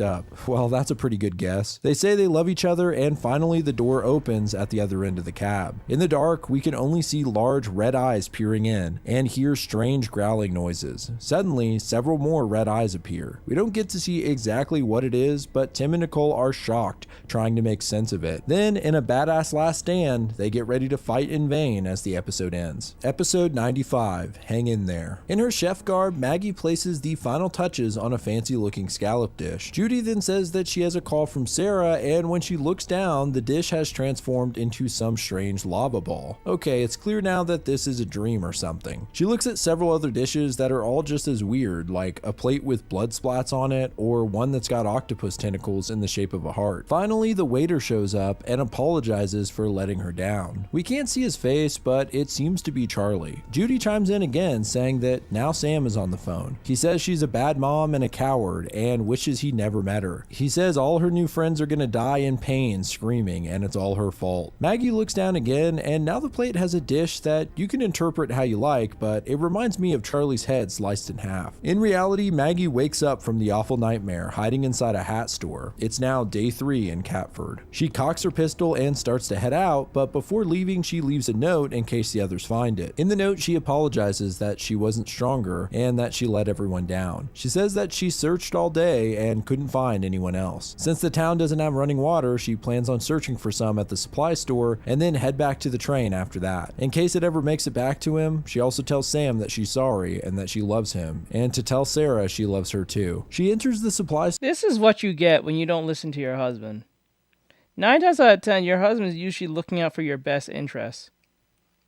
You should have listened to your fucking husband. This would have never went left if you just listened to him. Store and searches for food and water when outside we can see someone watching the store with jagged cat ears on their mask. Episode 96, Super Void. Maggie makes her way through the store gathering supplies when suddenly a figure appears behind her. She turns to see a pretty horrifying character, a woman with a messed up cat mask that looks like a scarecrow or something, and she's wielding 2 bloody machetes. It's straight out of a slasher film. They stare at each other for a moment, and Maggie finally says that she's not afraid of the woman. The woman just cocks her head, and strangely, Charlie's voice comes out and starts to ask the famous question of, do you like trains? Then suddenly he just says, you sickos, and warns Maggie that if she hears this, to run. There's some gory sounding noises and he screams in pain. I guess this is a recording or something? Well, Maggie doesn't wait around to ask questions and just says, "Fuck you," firing a shot at the woman. Then in a sequence fit for the Matrix, the woman dodges the gunshots while running at Maggie. It seems she's got nearly superhuman agility. She takes a swing at Maggie with her machete and slices off her fingers. Oh my god, this season is off to a crazy start. Maggie sits on the floor cursing while her hand bleeds profusely and her attacker is looking down at her. She simply asks the woman why she's doing this and who she is. Instead of using her own voice, the woman answers in Maggie's, stating that her name is Maggie of neighborhood 147D. She's thankful for her husband, her loved ones, and the government that protects and feeds us. She's the happiest she's ever been. If you remember correctly, this is the weird prayer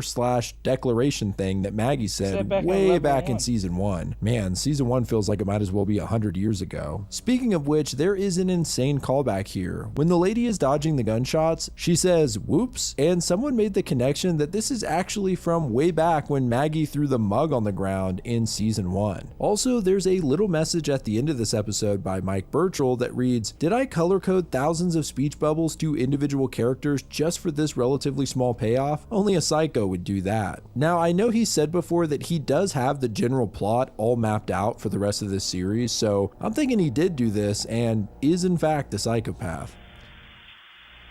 Episode 97, Toxoplasmosis. Maggie reaches for her dropped gun and the scary masked lady swipes at her with the machete. As the menacing woman stares at her, Maggie has a flashback to when she left Sam that day, presumably regretting it now. She then kicks the lady in her ankle, knocking her on her back, and takes the opportunity to run like hell. She starts running to the front of the store when she sees a creepy figure standing outside the front doors. It's only a silhouette, but whoever it is doesn't seem to be wearing a cat mask. Instead, they have a weird gourd-shaped head and a red glowing eye. Maggie literally nopes out and turns around, running out of the back exit. She falls to the ground and looks up to see two more figures standing in front of her, but this time it's Judy and Ormel. After finding a place to hide, Ormel wraps up Maggie's hand and we learn that Pleasehold went missing the first night in Catford. Maggie explains what happened to Charlie and then what happened between her and the woman, as well as the strange man she saw outside. She mentions the red eye, similar to when the government warns people, but believes it to be something else. We then get a close-up of the man's actual human eye and the red dot coming from within. She goes on to explain the woman's weird ability to copy voices, guessing it to be some kind of voice synthesizer. They make a plan to get back to the train and see what happened to the others before searching for Pleasehold. When they arrive, they find bullet holes and blood all about the place, but no sign of anyone here. On top of that, whoever did this smashed up the controls on the train so they can't leave. Judy then enters the next train cabin and comes back pretty upset. She tells them that Tim and Nicole are dead. Ormel can barely believe it and wants to see for himself, but Judy tells him that they wouldn't want him to see them like this, implying that something pretty horrific happened to them. Maggie asks if there was any kind of message, like the one on Charlie's body. Judy says that there was a message. It was just 2 words. But before she can say them, someone speaks through Horace's radio. It's "Please hold," and the words Judy probably saw were "Please hold." Episode 99.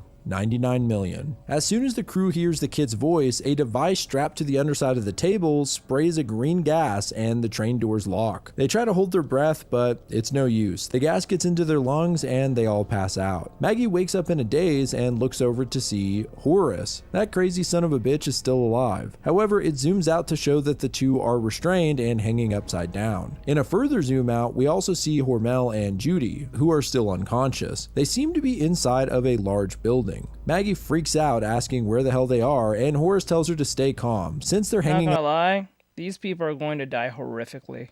Well, I know Maggie survives, but like these people are going to die horrifically. Upside down, they have a higher chance of heart attack. They catch each other up on what happened, and Horace feels like everything is his fault. He says that there are only 3 of them here. He figured they'd be facing an army or something, but instead it's these freaks. He calls himself a moron, and Judy wakes up just in time to tell him to quit having a pity party. Yeah, they've suffered some casualties, but they all knew the risks when they came in, and besides, it was Judy's call, not Horace. Plus, she feels that they are finally close to getting some answers. This snaps Horace out of his funk, and he starts trying to think of a way out of this. At the same time, Ormel wakes up and freaks out for a minute before they all pause at the sound of footsteps heading their direction. The episode ends with a strange set of images, a cat head entering what looks like the center of a sun and ends up looking like an eye. It goes dark and we hear a new voice speak up saying, "You're all awake, now we can begin." Episode 100, Cats. This episode starts at day 100 million.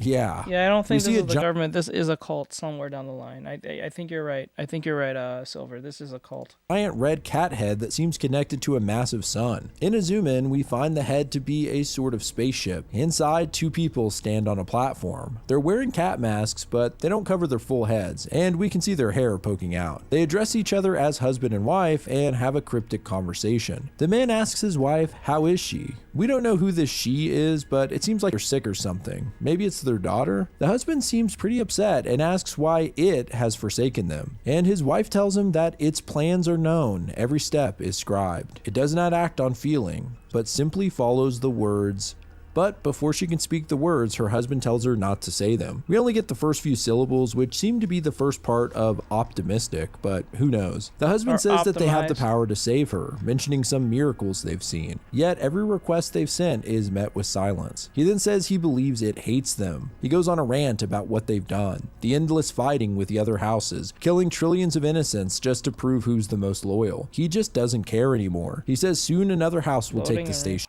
Is it?